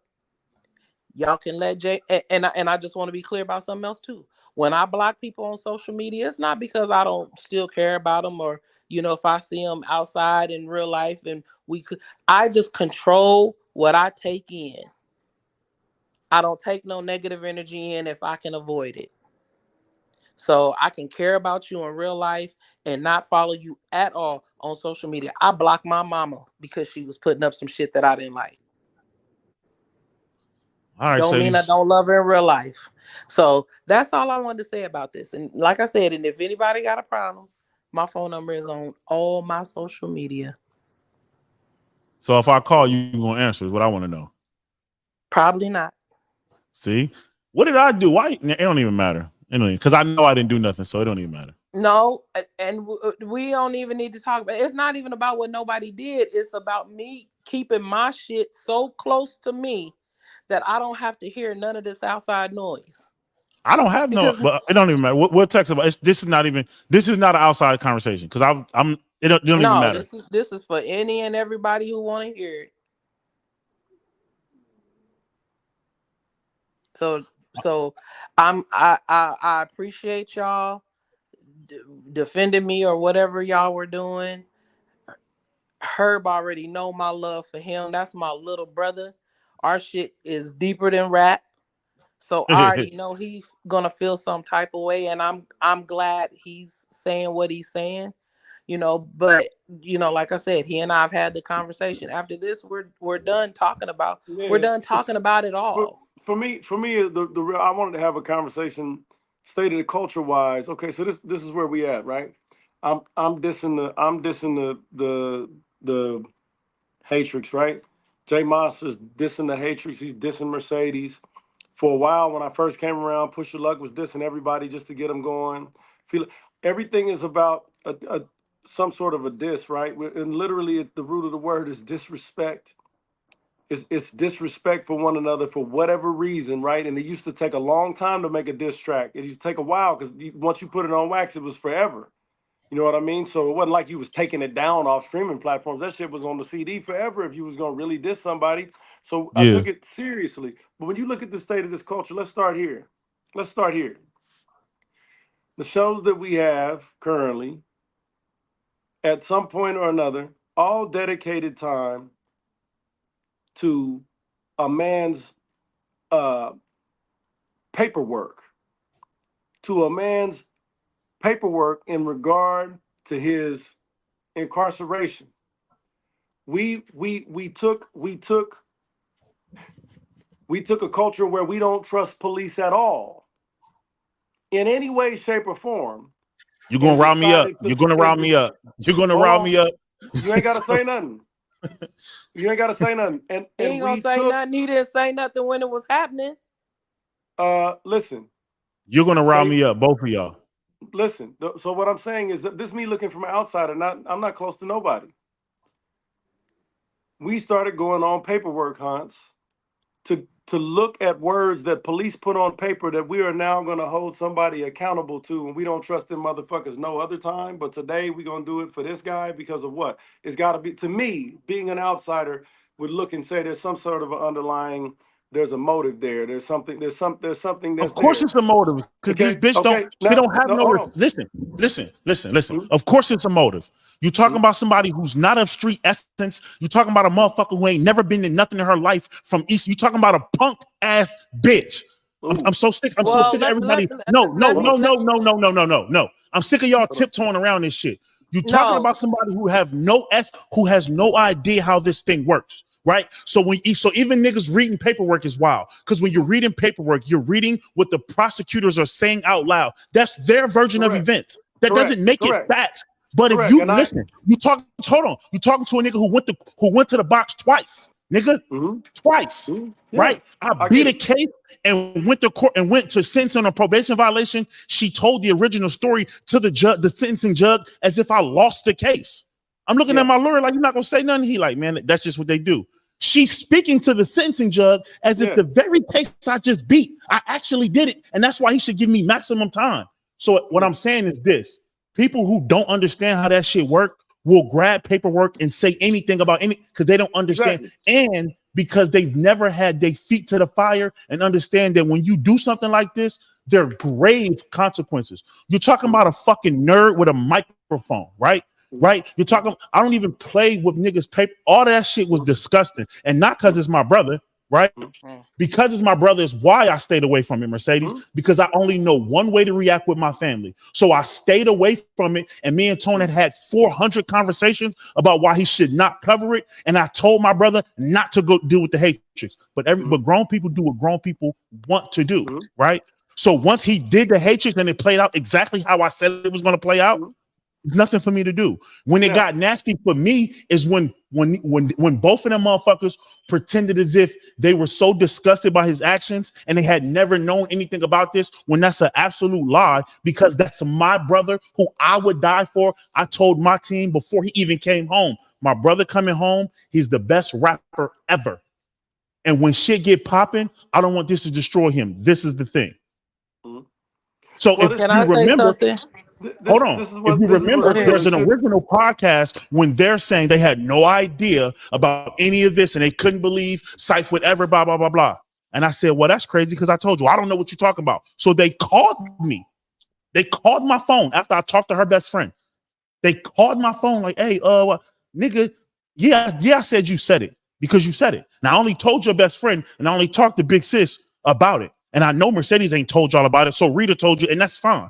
Oh, I'm just seeing if you telling people. No, I told Rita, right? I did. I told Rita, like, yo, I'm having this issue, and they're pretending like they don't know. When I know they knew because I told them. Right. So then there's another pod like, I never said we didn't know. I said, who cared? That's not what you said. but I'm not even going back and forth with these people about the semantics, right? I'm not even, because I only know one way to operate when you plan with my family. So what I did is I just left. I just left. I didn't bother nobody. I didn't disrespect nobody. I just left. And again, I apologize to my brother privately and publicly because I should have did more. But I just left because I know only one way to handle it. And those people are fucking cop callers. There's no way around that. Okay, so I would just like to say this, and this is the only thing that I'm going to say about it. She and I had a conversation about that, and she said to me, she is not the person who sent this paperwork around. And I believe her. And I'm going to tell you why I believe I don't her. even care about that part. I don't like how it was portrayed on the show. I care. The reason why I care about it is because if you are the person who placed this paperwork in somebody's hand for the sole purpose of somebody doing something detrimental to this man who's done nothing but come home and try to live an upstanding life, that's a problem. And when she said to me that she didn't do that, and we had a little bit further deeper of a conversation, I'm saying on record, and anybody can call and tell her, I'm saying on record, I believe her. I believe her. So regardless of her knowing and whatever, all that shit, that's all on y'all. My problem was whoever passed the paperwork around. And I don't believe for 2 seconds after having that conversation with her that she did it. But I don't want to get all into this. I'm glad Herb is having this conversation with. Am I calling you Herb or High Def on this? He logged out. I don't know if somebody caught his phone or it died or what, but he logged out. Oh, more than likely it died. He don't keep it charged. But what I would just like to say is this: I'm tired of the foolery. The people calling me and telling me that such and such has said this, and I get a call yesterday, from somebody saying, and this is the thing, that's what's so funny about people. People that you don't speak to for weeks and weeks and weeks at a time, and they call you with some negative shit. Yeah. And think, oh, they out here calling what happened at the radio station an Illuminati meeting. You're keeping people from, and it's like, whatever you want to call it, it is what it is. But stop involving me. And if I say this and I mean it with my soul, if I don't fuck with somebody, I don't talk about these people because I don't like these people's names in my mouth. They have nasty residue. That's how I feel about negative energy. I missed what y'all was saying, but what I was getting ready to get into though is that the conversations around Arizona hip hop are not much about hip hop, and that was what I was trying to get at. Is that absolutely we've become infatuated with this idea that being a reality show out loud is something that's going to make somebody pop at some point. And I'm telling you what I'm seeing. I'm going to $5,000 song contests where people rap over their words. I'm watching people dig through people's paperwork to try to disqualify their artistry. I'm looking at people dissing the only person that you want to call a gatekeeper. We took the time to put that on wax if it's about her. Who can get, and this is what I asked Big Doobie in our live the other day.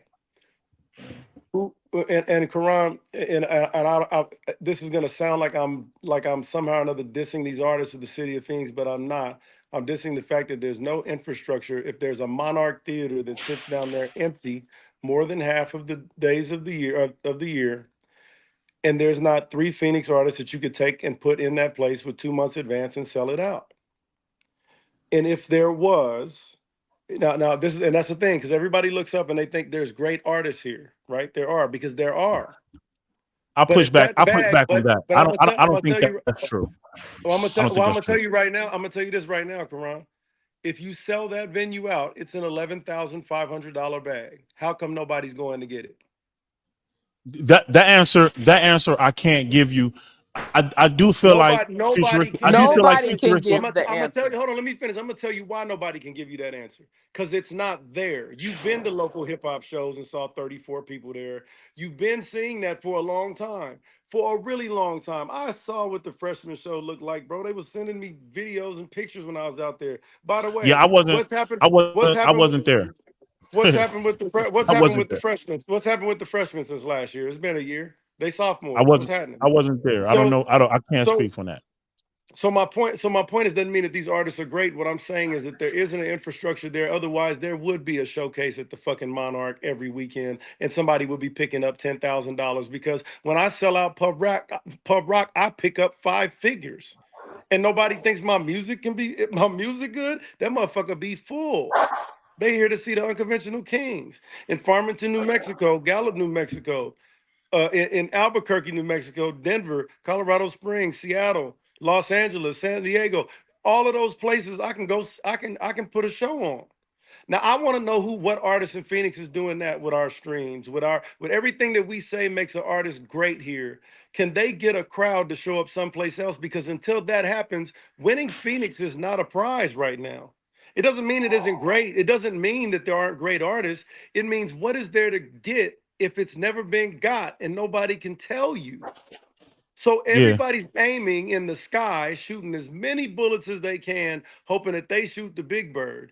I'm trying to tell you, you have to go out in front of people, and what they're afraid to find out is that the people do not agree with you because all you've been pandering to is your friends. You want to be the most popular motherfucker in Phoenix. You want your friends to see how much better your music is. Your friends are not the general consumer. I Your understand and I friend, agree with that sentiment. I'm just saying I could put a show together at that building and I could sell it out. then do it. 100%. I'll pay 100%. for it. Who would do 100%. that? Who would do that with me? Who would do I that would with me? listen. I would do Bonnie. I would do Merkham's. I would do Futuristic, and then somebody else I'm missing. I just said it in Hey, my no, head no, while you no. were talking. And I'm gonna tell you this right now. Then none of them are doing a show together. None of them. None of them will do a show together. I can already tell you, Futuristic and Merkham's ain't about to do no show together. They would have done a show together by now. They have a song together. Yeah, I know. I What know. I'm trying to tell you, Karan, is that as a businessman, that I've been a homeless person and I've made millions of dollars, bro. And I mean hard work, 65 hours a week, telling white people how to spend their money. Yeah, Smart nigga shit. I can do that. yeah. I done been a laborer on a construction site. I understand it from the bottom all the way to the top. When motherfuckers, when if there's a perception that there's money out there, somebody goes and gets it.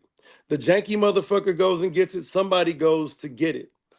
The problem is that you can take a show that was okay. Oh, J Rob. We're gonna I'm call it sorry. That's successful. what I was thinking of. J Rob. Let's call Cold Summer successful. Okay, let's call Cold Summer a successful show. That building was about half sold. It was about half sold. Merkham's was there at the front of the stage right before they turned on him the next fucking week. Everybody was there. She did a really good Everybody was job with Coach Summer. everybody was there celebrating, and it looked dope. I went on the show and congratulated them on that look of that You show. always do. Now let You me always ask you this. Come on, man. Let's be real, Karan. We businessmen. It's our money we got to spend. Why haven't they duplicated that show? them two people. It's been a year. Why hasn't anybody duplicated that show that's not AZ Way Too Active? AZ Way Too Active is the only organization in Fuck, this man, I can't. town I hate that's speaking on throwing that. real hard. I'm just saying, bro. I watched Torre win the Secure the Bag Challenge. Mac DeFaro through that No. show. That I'm was agreeing. that. I agree with your. I agree with the premise.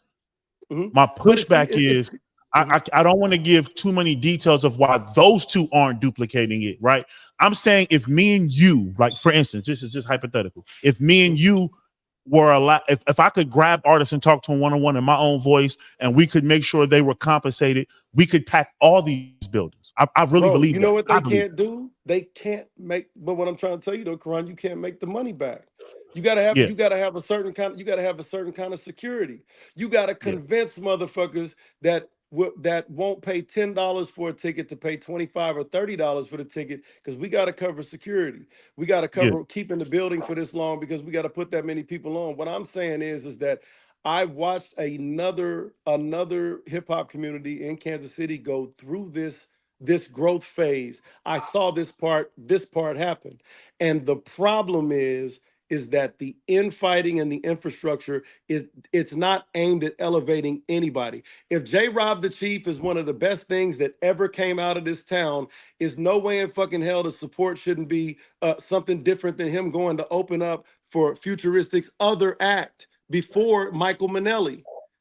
At J. Rob's Belief, he's opening those shows. Not saying that Michael Minnelli is a dope artist to me. J. Rob, if you look at the videos of the crowds, he's a seasoned guy on stage. Yeah, J-Rob is incredible, But man. I'm gonna tell you this, and It really is. nobody should turn this into a fucking insult for J. Rob either, because I'm No, tired no, of that no, no. motherfucking shit. No, but I'm I gonna don't. say this. I don't. I'm gonna say this. Hey, If listen to me. Listen to me. Listen to if me. my That career went, isn't this show. So that show turns words into insults. This is just us having a conversation. well, I mean, when y'all even broke down my bars, Tone said to me, "Hey man, Jay-Z or somebody can't call into the Breakfast Club and argue with them about his bars," and I say, so y'all Yes, he want, can. so y'all want That's to, a stupid thing to say. Yes, he can. so y'all want to make up your own meaning for my bars. You're not interested as the artist as to what I meant by what I fucking said. Well, I don't want to pander, but if you remember, I said out loud, like, nah, he's not talking about J-Rob. Yeah, no, so I said J. Rob's name in the song, talking about the fact that I found out through a video his father and your father. his father was buried in Missouri. Right. So when they took when that type of shit was happening, but either way, back to J. Rob. If I can't afford to have J. Rob's career. I can't afford to have it, bro. I can't afford to be making music for 20 fucking years or 15 years or however long he's been a legend here and be there, because I just did that part already. And that's not a knock on him at all. But I just went and opened up in 25 cities for a fucking legend. I already did that. I played in front of 3,000. We played in front of 30,000 fans last year, bro. That didn't even get covered here. My guitar player is a Phoenix-born native. A legend. He went to school. Him and Justice and them went to school together up north. So him and Peter Roy and all them motherfuckers. We're a local Phoenix act that you might just see on a motherfucking Grammy stage, and ain't nobody gonna be able to talk to me, bro. I came here with nothing but love. Y'all, Tone want to wonder why he'll say that motherfuckers will pay $50 for a ticket to see Glorilla come and do an 18-minute set, but won't pay $10 to come and see Merc rap. It's because the fucking infrastructure ain't there. We made money on every single show. The show that this is how I felt almost to the point where I knew that they Mercedes, you done? I don't want to keep you if you're not. Well, I did want to say one more thing, and then I am going to hang up. People mentioned that I'm, gatekeeping the situation up at the radio station. And I would like to say this. I made a post on my page. I said flat out, if you'd like to be invited, hit me in all shapes and forms, phone number, text, inbox, email. I put it all up there. And and I have reached out to some people, and I'm glad they're going to be a part of what I'm trying to do. But at the end of the day, I'm not going to have anybody in that building that could possibly jeopardize my reputation with anybody in that building. And I'm not going to bring anybody into that building that's not prepared. So that's all I'm going to say. So if anybody feels like I'm gatekeeping them from the radio or keeping them from being a part of anything, look at the reason why. I don't have any type of personal feelings about anybody out here. Everybody thinks I got you want to know who my favorites are? Richie Evans and Unconventional Kings. That's it. If it's not them two, let me finish. If it's not them two, you can't put no personal love, whatever jacket on me in regards to how I do my business. Because guess why? I even do business for Unconventional Kings and Richie Evans. So I've had 1 million people in that goddamn building, and not one of them was in there for personal reasons. None of them. Okay. Other than my brother. So at the end of the day, I'm going to say it again. I don't know how many people you have watching this, and I will be speaking to you about suggestions about some of these artists that I may not know, that you may know, that are ready sonically, business wise, know how to communicate. Not gonna go up there. Yeah, you got some good music, but once it comes time to do your interview, you can't even fucking answer a question. Bro, the first thing these label heads tell you, we done said it, I don't know how many motherfucking meetings. The very first thing that they tell you is that they do not give a fuck how good your music is. They need to find out whether your character means that you belong in the room or not. It's the Exactly. first thing they say, because people ain't tapped into the music industry here at all to even know that a couple of these smaller labels that y'all be seeing people angle to get signed to are being sold, bro. They're up for sale behind the scenes, and all the deals that go with them. So these dudes who went and got $200,000 that went out and forgot that they got to pay 100,000 of it in taxes and bought some jewelry and all of that kind of shit are on these fucking lame duck ass labels, and they ain't gonna be able to put nothing out. You know what I mean? This is not. Let me get Sadie's out of here real quick. Let me just finish. Hold on, Sadie. If you guys are, if you got your mind right, your music right, and you're able to communicate, you are absolutely welcome to contact me so I can get a date for you to come to the radio. That's it. All right. Before I let you get out of here, I don't want you to take the gatekeeping thing from me as a slight, because it's not a slight. What I'm acknowledging is you have the power to open doors. Whatever your standards are for why you open doors for people, your name, your likelihood, why you would risk your word for people, is all of that is positive stuff. I gotta. Hold on. This is the But thing, I that's gotta cut you still off because she does not have the power to open doors. This is where everybody got it wrong.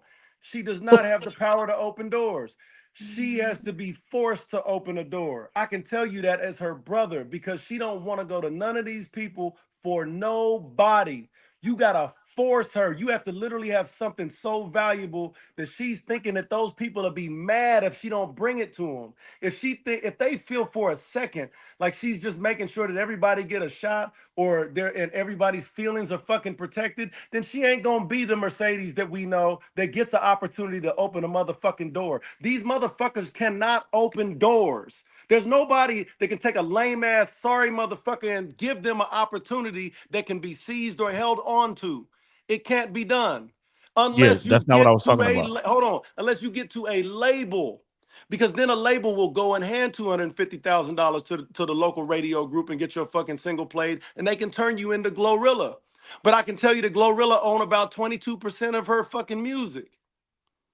So I'm gonna tell you right now, Mercedes does not have the power to open a door and walk something in somewhere. The power that she would have would be to strip herself of all of her fucking power, because we think the dopest nigga here, me included, or anybody else that walks into a room and for whatever reason discredits her, that she can't go back in that room again. She does not have the power to fucking tell the radio station, this guy's dope, you should listen to him.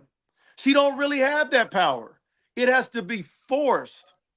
That shit don't really happen, man. I'm trying to tell you, that's why it's so much of a slight to feel like motherfuckers think that I know these people and we got these ends. No, knowing these people and these ends, they really tell you the truth. The truth that motherfuckers cannot handle, man. Like, you don't have no fucking leverage, nigga. You can't go to another town and nobody know who you are. Phoenix ain't no fucking market. Nobody cares that you're good there. Nobody cares that you're from the north, south, east, west side of Kansas City, Phoenix. Nobody fucking cares. Quit yelling from the rooftops about this shit. They don't care. That's why y'all niggas can't sell tickets and can't go to another market by yourself. So you're Phoenix popular and you can play all the house parties that they rent out the clubs to go to. Because that's what these motherfucking things are. Get a DJ just like a house party. Let some niggas grab the mic and rap over their own fucking words for an hour. It's a house party. We just so happen to have some security and some big niggas to stand by the door and make sure you feel like you got past somebody to get in here. The reality is nobody's doing it, us included, ain't doing it at a level that a label feels like they got leverage that they can't miss out on you. Nobody. Not one fucking artist in this town. I Rico agree with that. Band's moving. Rico Band's moving. I salute Rico Bands. I got a Big Mad Little Mad remix sitting here. We recording it tonight. Salute him because he ain't stopped moving. You see Richie Evans not stop moving. You see people like Merkham's not stop moving. And what we're doing is walking into the room and hearing every fucking no we can hear. Because it's almost all no's. Yep. It ain't an act here right now. It ain't a song here right now that if the rest of the world hears it goes, now we identify with Phoenix. It don't happen. It ain't a thing. You better make some fucking relatable music to a fan base that can sing your songs back to you. Because nobody cares. We know that it's gangsters. We know they're there. They're in LA. They're here. They're every. We get it. How are you gonna go to the radio station with that? You can't. You can't go to the radio station with it. Exactly. They're gonna look at Mercedes and say we made the wrong choice fucking with you. Come on, somebody. That's what will happen. These niggas don't play with time. The meeting that I sat in last week, that motherfucker made $30,000 an hour. These motherfuckers ain't playing. They will tell you flat out, hey, you know what? I pulled all your numbers. You did a show in San Antonio. 62 people bought a ticket at $20 a piece. That comes out to $1,200 and some odd dollars. Why should we give you $1,500 to come play the show? And niggas just look stupid because they was planning on bringing their friends. The DJ thought they was going to get a van. They don't know shit. These niggas don't know. They don't know. Everybody that's talking about, how about this? How about, I heard this conversation. Guys, man, I ain't doing no more free features, man. I get it. Your time is worth some money. I get it. You should, if you do some work, maybe you get paid for doing the work. But then the guy turned around, he said, well, let me ask you this. How much you want for your feature? He said, I'll do it for you for $500. He said, cool, man, I need about 100,000 streams to make $500. So are you worth, is your feature worth 100,000 streams? Because I've never seen any of your records have 100,000 streams. So why should I give you that? And then niggas don't have an answer because they overvalued them fucking self and the label don't give a fuck. So now everybody says, I'm gonna be real independent. Okay, well, if you're gonna be real independent, don't never have your fucking music video wearing some clothes that don't say your name on it. Because your fans ain't gonna go buy the shit that you wearing. And if they did go, you wouldn't get a dime for it. These niggas ain't thinking on no kind of level here to elevate. And that's the reason why they on a fucking steady plane of mediocrity. I'd rather suck than be mediocre. How the fuck you show up to your show and you can't rap live? Yeah, that's without insane. your words on the track. How is that? That's 80% of the rappers, bro. That ain't fucking, we ain't talking about an anomaly. That's 80%, 8 out of 10 going up there with the vocals on the track. Yeah, not my I seen niggas, it. but yeah, that's insane. Not my niggas, but yeah, that is insane. I seen it, bro. I was shout out shout out Vita, Shit, I seen it too. Ruler. Vita Ruler might have the most powerful voice I ever heard on a mic in person before. Shout him out. I never met him before. I didn't get to say nothing to him, but I'm gonna use an example. And this is no slight to the young man, Quincy Scott, I think is his name. There's no slight to him because the song was dope. But Kid Friendly came out there and spit like 32 bars flawlessly with a girl singing without a single fucking backing track vocal on there and absolutely murdered that shit. And Quincy walked to the center of the stage and said, that was dope, but I do this shit for real. And then played the whole track and rapped over the whole track. With him rapping in the background? Rapped over his own lyrics? It was his mastered song. It was not a show track. So the guys behind me said, well, he's like disqualified or something, right? He's rapping over his words. I'm like, I don't know how the fucking rules work. Quincy Scott won that round. I couldn't fucking believe it. I looked at Kid Friendly and I was like, man, this is the kind of shit that make niggas want to quit rapping. You know what I mean? Like he really takes care of his craft. And it's funny, and I'll let Mercedes go. Mercedes, I love you. I'll call you later. We got to talk. No, hold on. I just want to say this one thing. No, don't call me later because it's 10:21 already. But what I'm saying is that, again, I'm going to throw this out there. If you guys know anybody with quality music, quality character, and that can communicate, please send them my way so that I can reach out to them for a possible opportunity to be able to go into the radio station. All right. Herb, I love you. I will talk to you tomorrow. I already Uh, know. I already know I'm in Ron, trouble. you could. No. You good. You good. You're not in trouble. We already had that Tell the truth. conversation. No, listen. I appreciate you. Karan, you can call me tomorrow, but I'm about to go to bed. So I appreciate y'all. Herb, I love you, and I'll talk to y'all later. All right. Yeah, so Karan, bro, I wanted to I've been one to rap amongst my peers here, and it was wild. We took Bryce and Merkums to KC, and we set him in the studio, and we let him hear what we've done over there. And if you were to call Bryce, even in confidence, when we hang up this phone and ask him about what he heard, he literally said, "It's gonna be fucking 30,000 people in the stadium clapping hands to your fucking songs." That was out of That's Bryce fire. Beasley.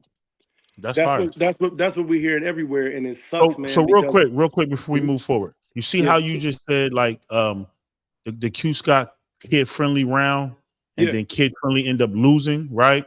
correct.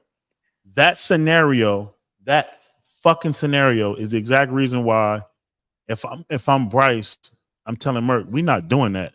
We're not doing that. Correct. It's too the risk is too wild. It's too Yeah, many moving bruh. pieces to yeah. That dude could have handed me the microphone, and his song would have still been playing the same.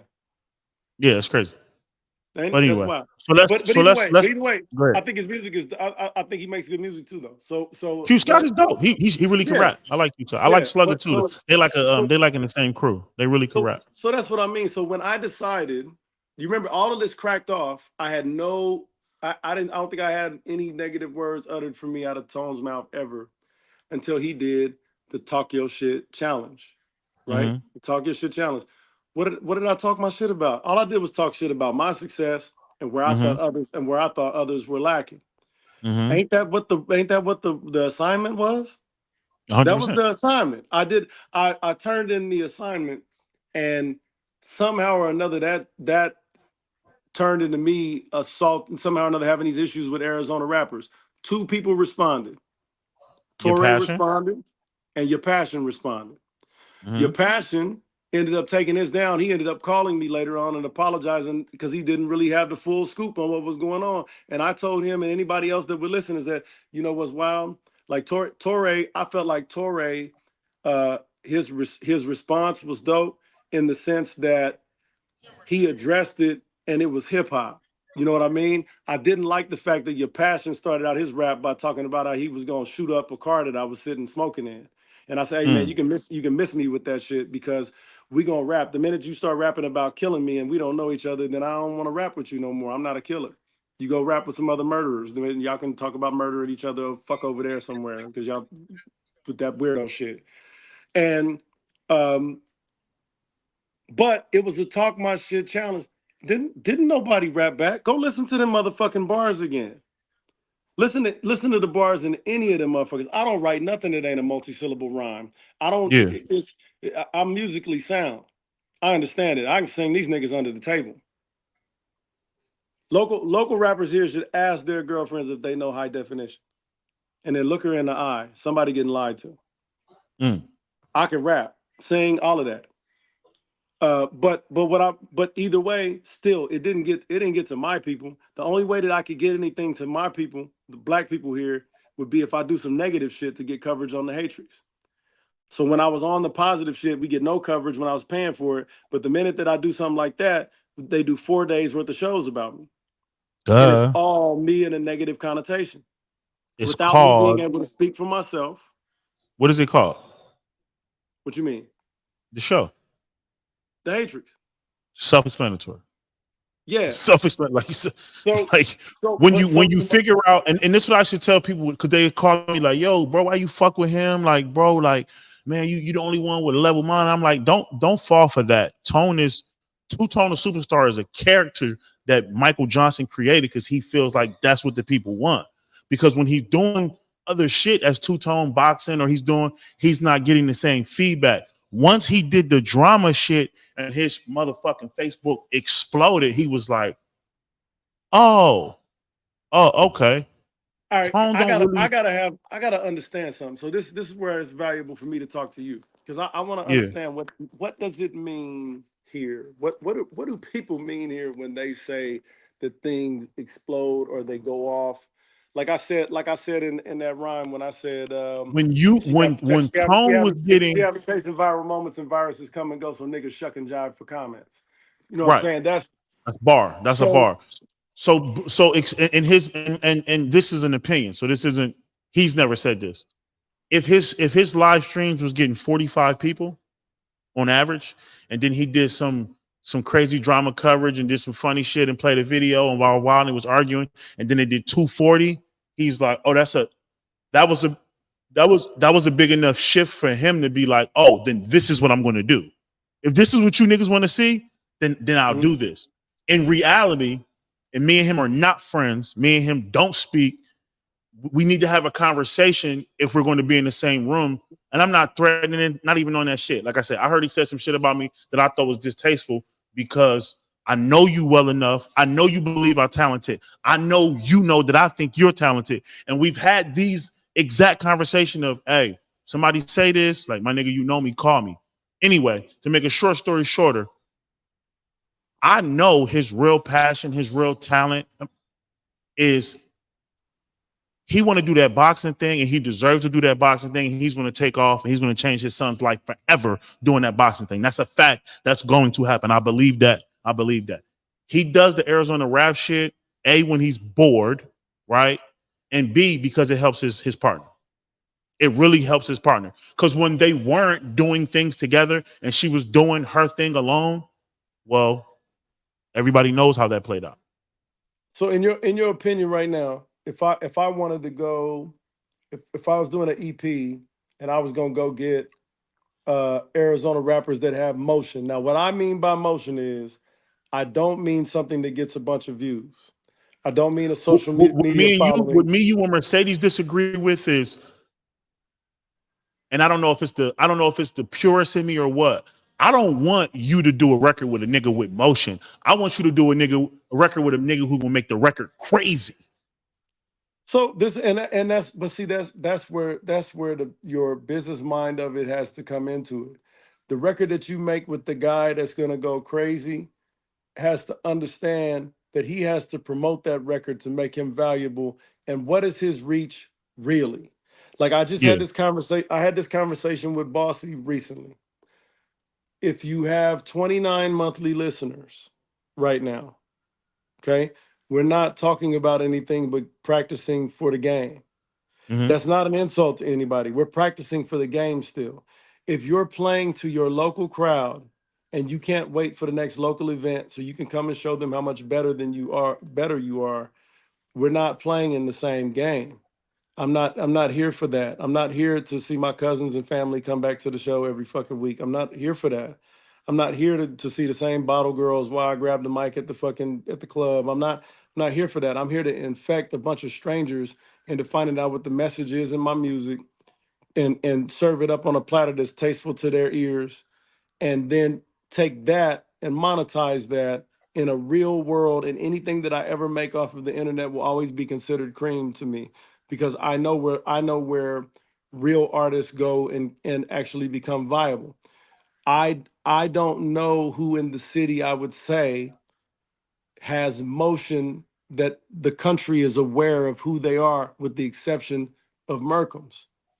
And Um, futuristic. Futuristic. Yes, I'm very, very well. So this is the thing. Like I never got to have a lot of these Oh, conversations on the Hatrix. Juanisha's in the comments. She said in capital letters, he didn't dish you last night. So somebody dissed me, and that's cool.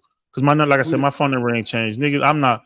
If it was her, then that shit it's whatever. But what was you saying, Brody? I can't see any comments because I'm in the Yeah, app and I got my phone so, and my computer. So yeah. okay. But when I say that though, is that if I'm in all of these other hip hop communities, bro. Mm-hmm. San Francisco, San Jose, LA, I mean all across the country. And if you ask them about who has motion, the only name that I've ever even heard come up out of Arizona Merk, ever was Merkham's. That's that's fire. the only Shout out to name. Merk. Shout Okay, out to the Merk only for name. Now, sure. but remember something though. Do you remember Oh, when shout out to C. Lee? Dobie Dope in the comments too. He's showing you love. Shout out to Dobie Dope. You remember C. Lee? What's up, Dobie Dope? You remember C. Lee when he came on the Hatrix? He didn't know who Merkham's was, but he knew who Yante was. Mm-hmm. Matter of fact, he knew a lot about Yante. That means that Merkham's presence somehow or another didn't make it to him. That's all I've ever been concerned about, is trying to find a way to get to the people that don't know about me yet, so that I can capture the audience that I'm trying to capture, man. I'm not, if I win Phoenix, I lose overall. Right. You feel, you know what I'm saying? I don't want, I'd rather be. Is that true? Yeah. She yeah, dissed me, or she didn't diss you. She blamed me for a small part. I don't have no part in any of her dysfunction. She said, listen, I don't want to get into this because I'm not the exposing type of nigga. This is not for you, Herb. This is for this for my people in the comments, Miss Juanisha. I can't really get into this because what it does is it makes me compromise who I am to expose who she is, and that shit is, I'm not doing that. But I don't have no issue. I don't have no blame in none of that shit. She know what she did. She know what she said, and it is what it is. I'm not even tripping on that. The reason why what you're saying is hard for me to digest, even if you're telling the truth, Herb, is the talent in this market, if packaged right, I think can go to other markets. And now I'm not talking about the guys who would just say, this is where I'm from, this is what I bang, I'll kill you, and they put it over melody. I'm not talking about those guys. But there are guys, and you know this because you got an ear. I'm a fan of a lot of Phoenix rappers. There are guys in this city with extreme talent. That is my point. So then that means it's got to be one of two things. It's the infrastructure. It's 100% the infrastructure. Either you're wrong and they're not good, or you're right and there's nobody here that can help them, and we're dissing Mercedes. It's the infrastructure. So we're both right. It's the infrastructure. It's 100% the infrastructure. And I wish I had the answers to fix it, because I would fix it myself, or I would help anybody who was trying to fix it. You know who J. Rob the Chief is managed by, right? I know him and JD Films got the same manager. I don't know who that guy is. J. Rob the Chief, my understanding, is managed by Futuristic. Oh, I thought Futuristic just had Osmond Benjamin. On support the homies management. Michael Manelli, Osmond Benjamin, and I'm pretty sure J. Rob is managed. Oh, I didn't. Well, I mean, if he's managed by Futuristic, is that a new thing? Because I don't know. Well, I mean, he went out on tour with Futuristic. He went out on tour with both of Futuristic's other signed artists. I think he is. But what I guess what I'm saying is that he's an uber talented guy. Extremely. I know what the market is out there for even artists that are signed that have 1 million real monthly listeners every month. For example, if you go look at videos of the Lil Yachty show, the Lil Yachty show in at the Marquee Theater that just happened was not a sellout. It wasn't even close to a sellout. Tech sold it out 3 weeks before anybody came. It is about it. What this is about is whether or not you can create a true fandom, because this is what you find out about your internet numbers. Those internet numbers, those people they don't show up to shows, but everybody that shows up to a show got social media. So you have to aim at motherfuckers that go to shows. But what do you got to be willing to do? You got to be willing to go out and play in those markets for nobodies, and to go out and open for nobodies, and create it that way. You have to do that. Why isn't there an artist in Phoenix, Arizona, that is going out on the road and coming back with a bag of money and coming back with exposure?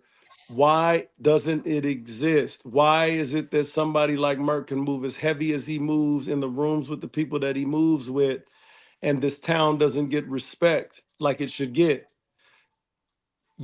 Think about that in any relationship. Think about that in any relationship you ever had, bro. When somebody doesn't give respect, it's because they don't believe in the gangster. Yeah. You know what I mean? They don't. Well, he got big moves coming up. Super happy for Merk. Yeah, Merk got amazing. Merk, I'll tell you what I love about Merk. This is why we fuck with Merk. This is why I fuck with the people that we fuck with here. Because he's looking for the way to win all the time.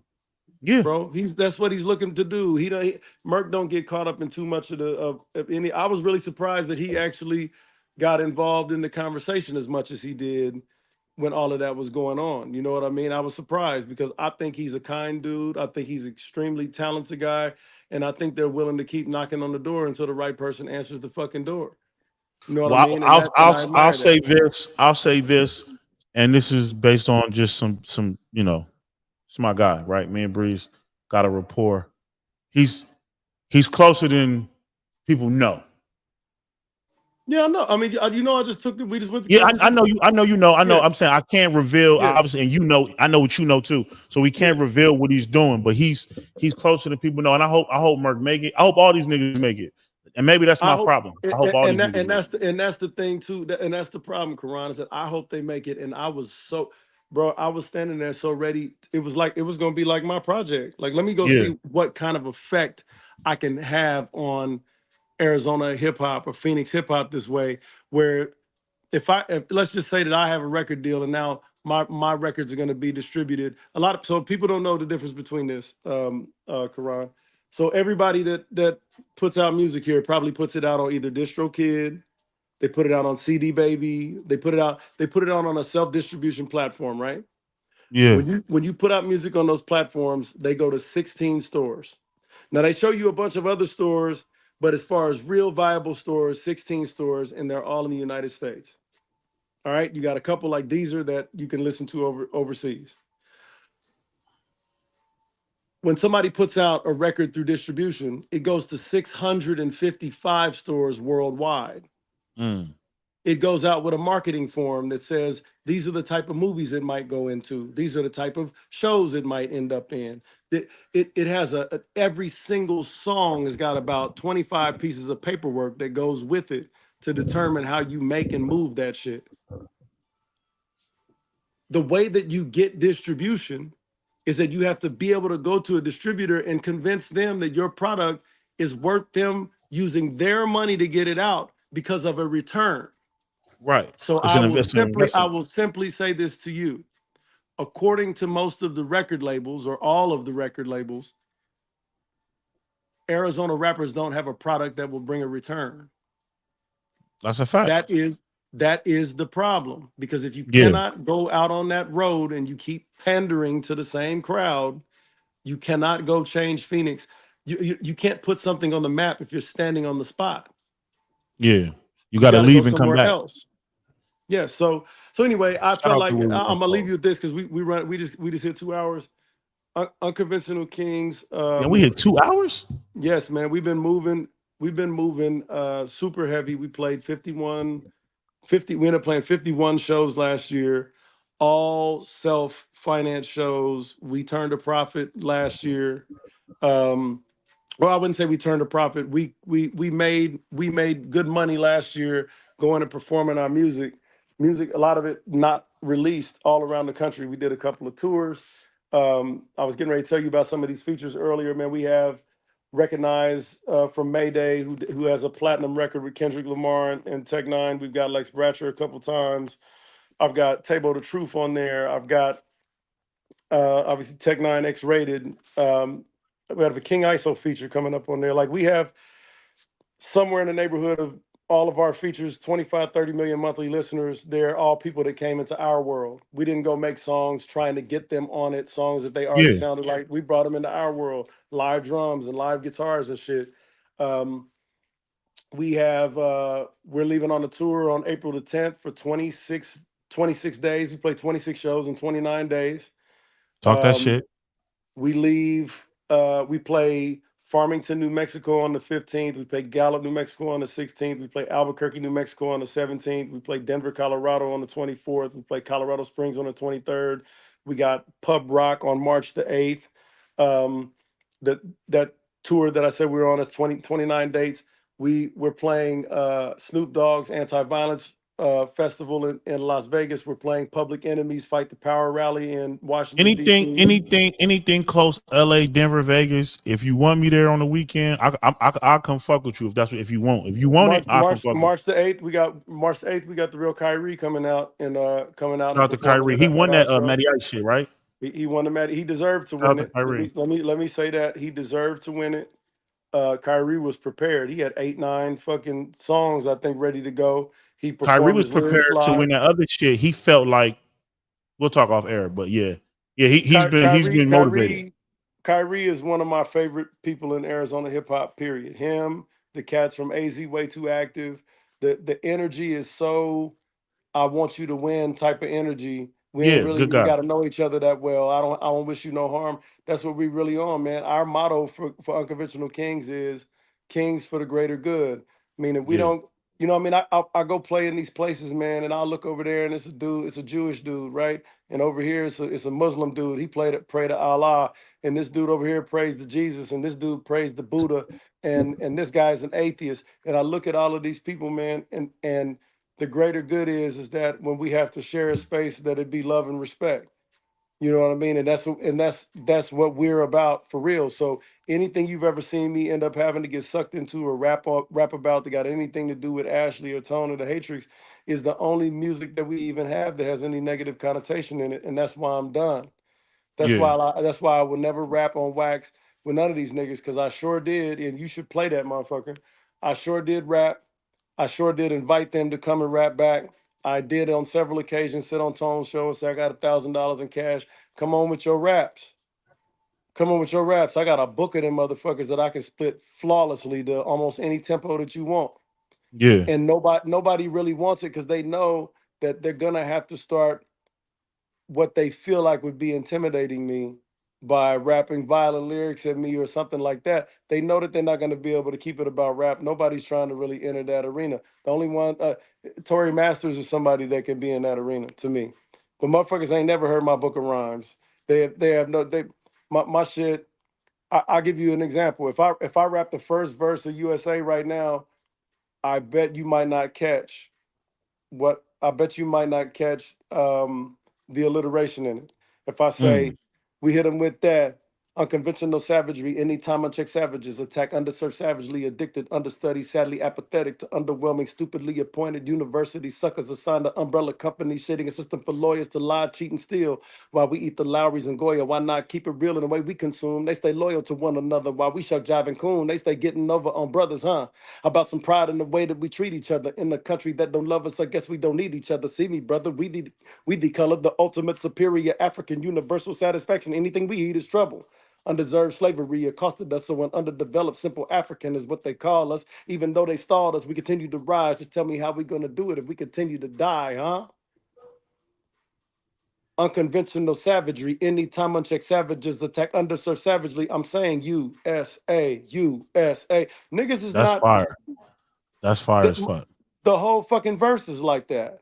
I'm gonna You know, tell niggas I ghostwrite that for you too. I want you to know that. I'm telling niggas like, yeah, um, you know, I write for, you know what I'm saying? But yeah, but bro.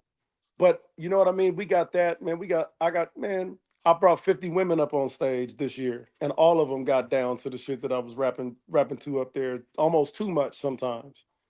You know what You I'm saying? better Like, chill out. You better chill out. yeah, yeah, Yeah, man. you already light skinned. They gonna get you. You better chill Hey, out.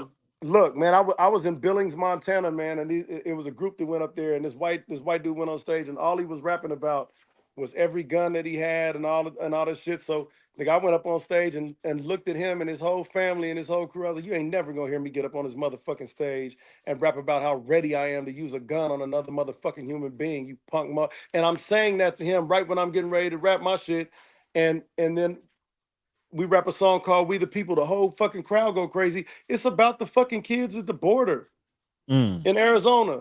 Motherfuckers in Billings, Montana had lighters in the air to that shit. I already mm. know what we're about to do to the world, bro. I don't give a fuck about what happens here, in all honesty. At the end of the day, it don't matter.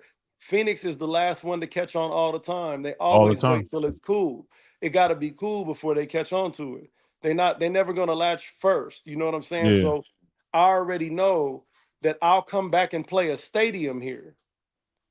You know what I'm saying? I'll come back and play a stadium here. I with when Tech brought me out on stage at the Desert Diamond Arena in front of 7,000 people for the radio station shit. Yeah. I was out there because we had already rapped on the radio station. And you know what was crazy? They they didn't want us at the radio station. That's why I was saying about Mercedes Power. What we do wasn't right straight up and down what 98.3 plays. But as Hmm. soon as they heard it, when they heard the whole project, he was like, yo, get him over here now. Wait until you see what we did at the radio station, bro. Wait till we're an independent act. We not about to be. I'm not about to be on the radio the way that motherfuckers get on the radio here. We about to be on the radio because the radio need our song on there for advertising. Let's do it. You know what I'm saying? So Well, anyway, but nah, man, I appreciate you bringing me on, man. It was nice to get some perspective to find out how in the world, if you was willing to play all of that other, all that, or he was willing to play all of that other trash music on the Hatrix and didn't get around because they wanted to make jokes about it, right? yeah, yeah. But didn't get around to actually just showcasing a product that I paid for him to do. For me, that was like paying the radio station to run an ad and they never did it, or I paying a TV station to run a commercial and they never did Bad it, business. and then It's just told bad me to business. fuck you about my money and then played on air about it. You know But what let's I mean? clear that up because me and you didn't see eye to eye, and I want to tell you why. Mhm. What you were saying, I agree with 1,000,000%, and even then I did, and I told him this. My only thing was saying the numbers out loud because first of all, it changes how you pay for ads. I know you got money. I'm not saying you don't have money, but it changes how you, and it changes it boxes in his prices as well, right? So if you say the number now, when such and such says, "Oh, let me get this," if he like, "Yo, I need this," he gonna be like, "Well, Herb only gave you," you know what I'm saying? And Yeah. You know what? I'm glad that you picked that out because that nigga deserved that. 100%. Hope I you ain't shit. understand. 100%. That's the nigga. 100%. Every time I said it when I made my post. Yeah. When he pushes a button on that machine and says the Cash App is open, I bought that. The mic that he's talking to, I bought that. I buy things for my ladies, man. That's how I looked at it. I put it in that category. I bought something for Yeah. I bought some without using that word. That's what I Yeah. did. So every time he talks on it, that's fine. He knows he couldn't buy it himself. That's okay. Yeah, I was there to help him at a time of need. I'm glad that he didn't hold up his end of the fucking bargain. You know what I mean? So I'm gonna tell you, when you were like, "Hey man, that's dirty that you put the business out there," you didn't realize that for about 4 months I had been calling and texting that nigga with no fucking You're right. You're right. response. So, and then when you So told me that, what did I tell you? I'm like, oh, well, that's wild. yeah, nigga, you down the That's bad street, and, business. and and it's almost like it's even more of a test of your gangster, or even more so, it's just like, man, I know you're such a good person that I'm gonna just keep stringing you along. You know what I'm saying? And then come at me with some foul shit like, "Oh, your music was whack." Well, that's cool, man. Y'all That's haven't cool. never picked. But I paid you Y'all to play niggas it, haven't. though. Yeah. Hold on, I'm gonna keep it real, and don't take this the wrong way. If we're talking about being a winner in hip hop, meaning you can support yourself off of your music, not you, not Tone, not nobody here has ever picked a winning horse. Nobody's ever picked a winning horse. So nobody to me can sell, not me included. Nobody can sell a race guide that says I have an idea who the winner might be if nobody's ever won before.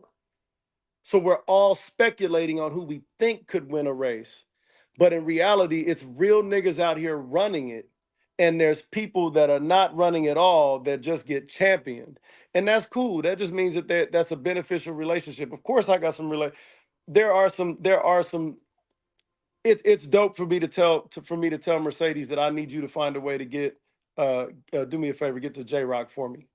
Mm-hmm. You know what I'm saying? That's dope to be able to have her, but the only reason why I can fuck with Mercedes is because it took me about 2 years for her to not think I was a douchebag. Mm-hmm. You know what I'm saying? It took her a while to understand that, damn man, everybody that I meet tells me that this nigga does good business and looks him in the eye. So DJI and Two Tone the Superstar have the unpopular opinion about me.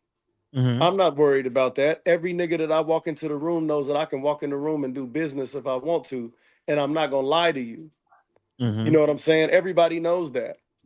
You know what I'm saying? Rico Bands, I don't know Rico Bands personally. I keep bumping into Rico Bands on the grind. You know what I'm saying? I keep seeing Rico Bands doing shit in the middle of shit. You know what I'm saying? Like constantly pushing his record, believing in his record. I don't know Rico personally at all. Richie Evans constantly pushing, believing in his records. That's what I'm on. I don't see that out of nobody else here. Well, just keep I see going, bro.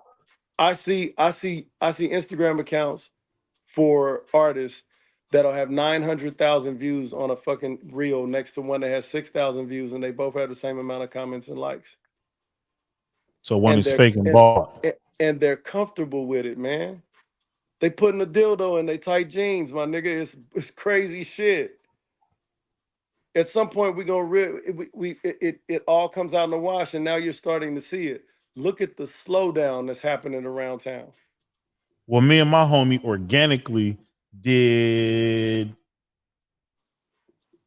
I saw it like one- 1.2 million one streams. or point some one shit, right? point four 1.4 with a skit that we wrote on the spot. She had the concept when she called me. I got there, put my whatever into it, and we did 1.4 organically. You feel me? And that shit, and I didn't go viral. She went viral. Be clear, because she did 1 million. She did over 1 million 5 other times. So it's not about me. I'm not saying it's about me. What I'm saying is what that showed me is, hey, I'm on the right track. It's my race. I know what I'm doing, and I gotta just keep going. So shout out to you, her high def unconventional kings. Go ahead. What you saying? I was gonna say, so I always have the next question when it comes to that type of stuff. So I Yeah, think about it all the time. If I wanted to, I could go throw, and I'm not saying she did it organically. yeah, she did. She did it organically, but if you have something like that happen and 1 million people see it, and your retained percentage is gonna be somewhere in the neighborhood of 0.8%, not quite 1%, but like 0.8%. It feels like that's different. It's content, but from a music standpoint, I can't shoot at it that way. Otherwise, I'd go broke.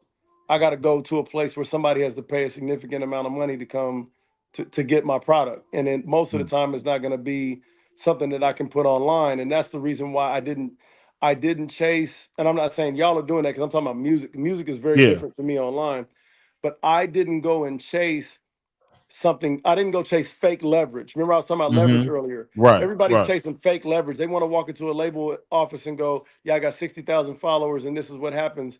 And then that label says, "Okay, cool, we're gonna put you out on this little 10-city run." And you get there and you realize nobody knows who you are, nobody came to see you, and the crowds are super small. And the label goes, Yeah. "God damn, how we ever gonna get our money back?" And they don't. They'll never get it back. Yeah. So yeah, bro. I want The Phoenix good hip the hop. good thing I the want to good thing participate in it. the I good want thing to about her participate in it. is, I mean, she's on tour now. She stayed like she be in and out of town. She's on tour now, and she does well out of markets. Now her story makes people want to get to the music, and then when you get to the music, and then the interviews, and then the look, and everything lines up. I think that's why she does well. I'm starting to feel like the next or the first big act to leave here will be a female, if it's not Merc or if it's not both. I really do feel like that. But But what that's is a but that's go what ahead. is the win? Because to me, the win is not. This is what I'll tell you what Tone told me. Tone told me, he's like, "Man, Herb, I just want to see somebody from our soil on MTV, on the radio. Like, I want that for my soil so bad." I'm like, "Yeah, Fix your bro, camera. you're supposed to want Fix that." your camera. But Fix your camera. oh, my bad. But when you get that, when you get that, what happens after that? Right. Because it's not generally a sustainable thing, because it's an online thing that can be manipulated. Right. It It's a has to fact. be, if you go and play in front of 20 and 30 people crowds, the next time you go out, if it's not 50 or 60, and if you ain't 2 years in, you ain't playing for 100 or 150 or more, then there's no way that you can be turning any kind of a profit if you're constantly making music. You know what I mean? I just know it if you're Yeah. making quality music. Like for Yeah. me, bro, it cost me about $800 to get my track mastered. It's about $650 to get the mix. I got hmm 1,500 in the fucking mix and master. hmm We're not Per song. per song, Yeah. because that's what a radio really want to hear. And these niggas is gonna tell you, well, it ain't no way that I can do that. So they're gonna keep getting mix and masters done by guys around town for $200 that use basically a plug-in to do it. You know what I'm saying? And then it's just not. I realize, and that's why I'm not. It's gonna sound like I'm talking my shit again, and I kind of am. I'm not playing the game on that level anymore. I went past Right. that super duper fast. We did that by the time we threw the second show.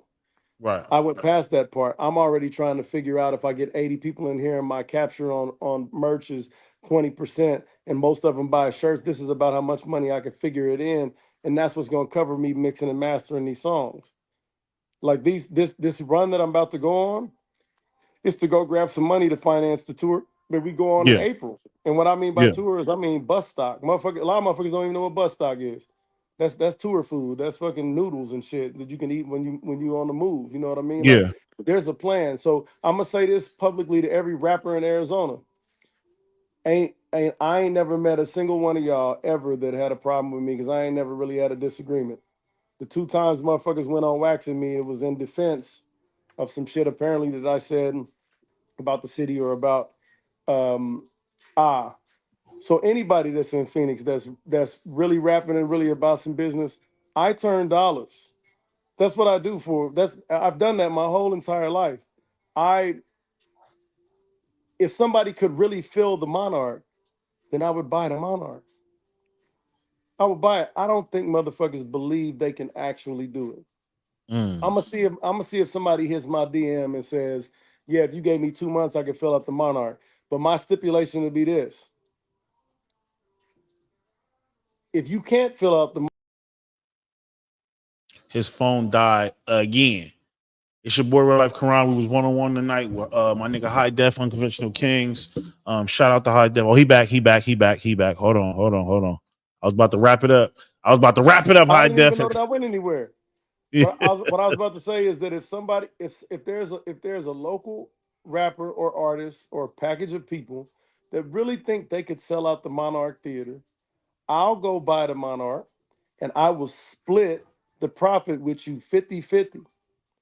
But if we get to a week before the show and the Monarch is not sold out, I keep 100% of the profit and you get nothing. You just need to perform for me. There's niggas that'll take that. It's a group of niggas that will take that deal 100%. Got you. They need to hit me up and show me why I should believe in it, and I'll do it. I ain't got no problem with that at all. Are you going to perform too? Man, I'll perform at any time. No. I'm not being funny. I'm saying, like, are you going to perform too? Yeah, for sure, absolutely. Okay. I would. More than likely, I would do something that night where I just did all my songs with Arizona artists. Cool. So 4 acts, and we could pack the Monarch. That's the challenge. If you sell out the Monarch, I will split the net profits 50-50 with those 4 artists. We can sell out the Monarch, but if we don't sell it out, you keep 100% of the profit. 100% of the money. And everybody I heard the terms. Hey, I'm with that. You heard it. Can I get in on like I don't know how we fit in. Can I help?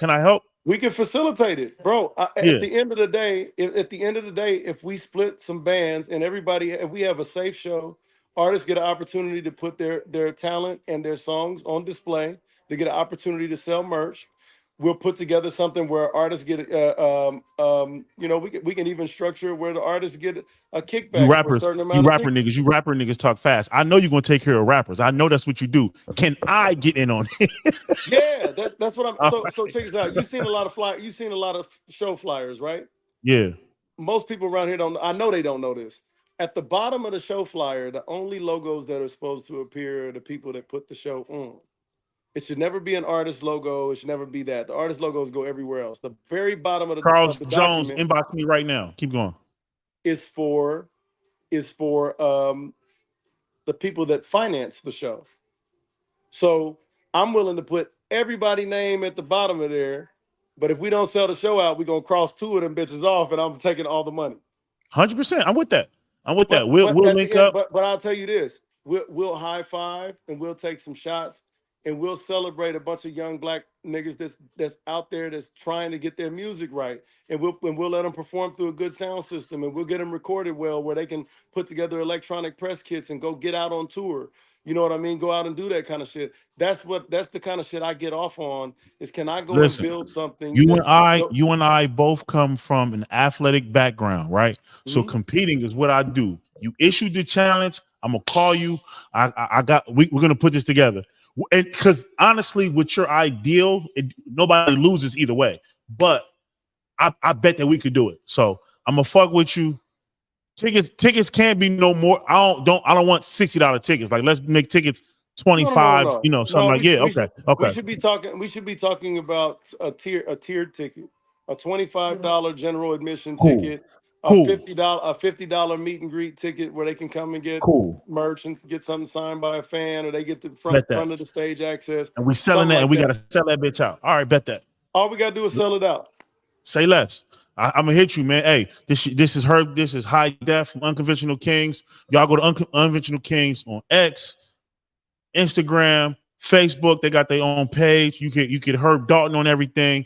Low Key the Wizard on everything. If you ever have anything, I'm leaving this up. Y'all can come back, chop this shit up, put it out, edit it. I'm gonna fuck what you do, man, because I stand on 10. It's love, bro. I'm glad you called me to do this. If you ever need me, you know I'm here. It's your boy Real Life Quran, PNW Network, man. Fuck with me. Unconventional Kings with a Z.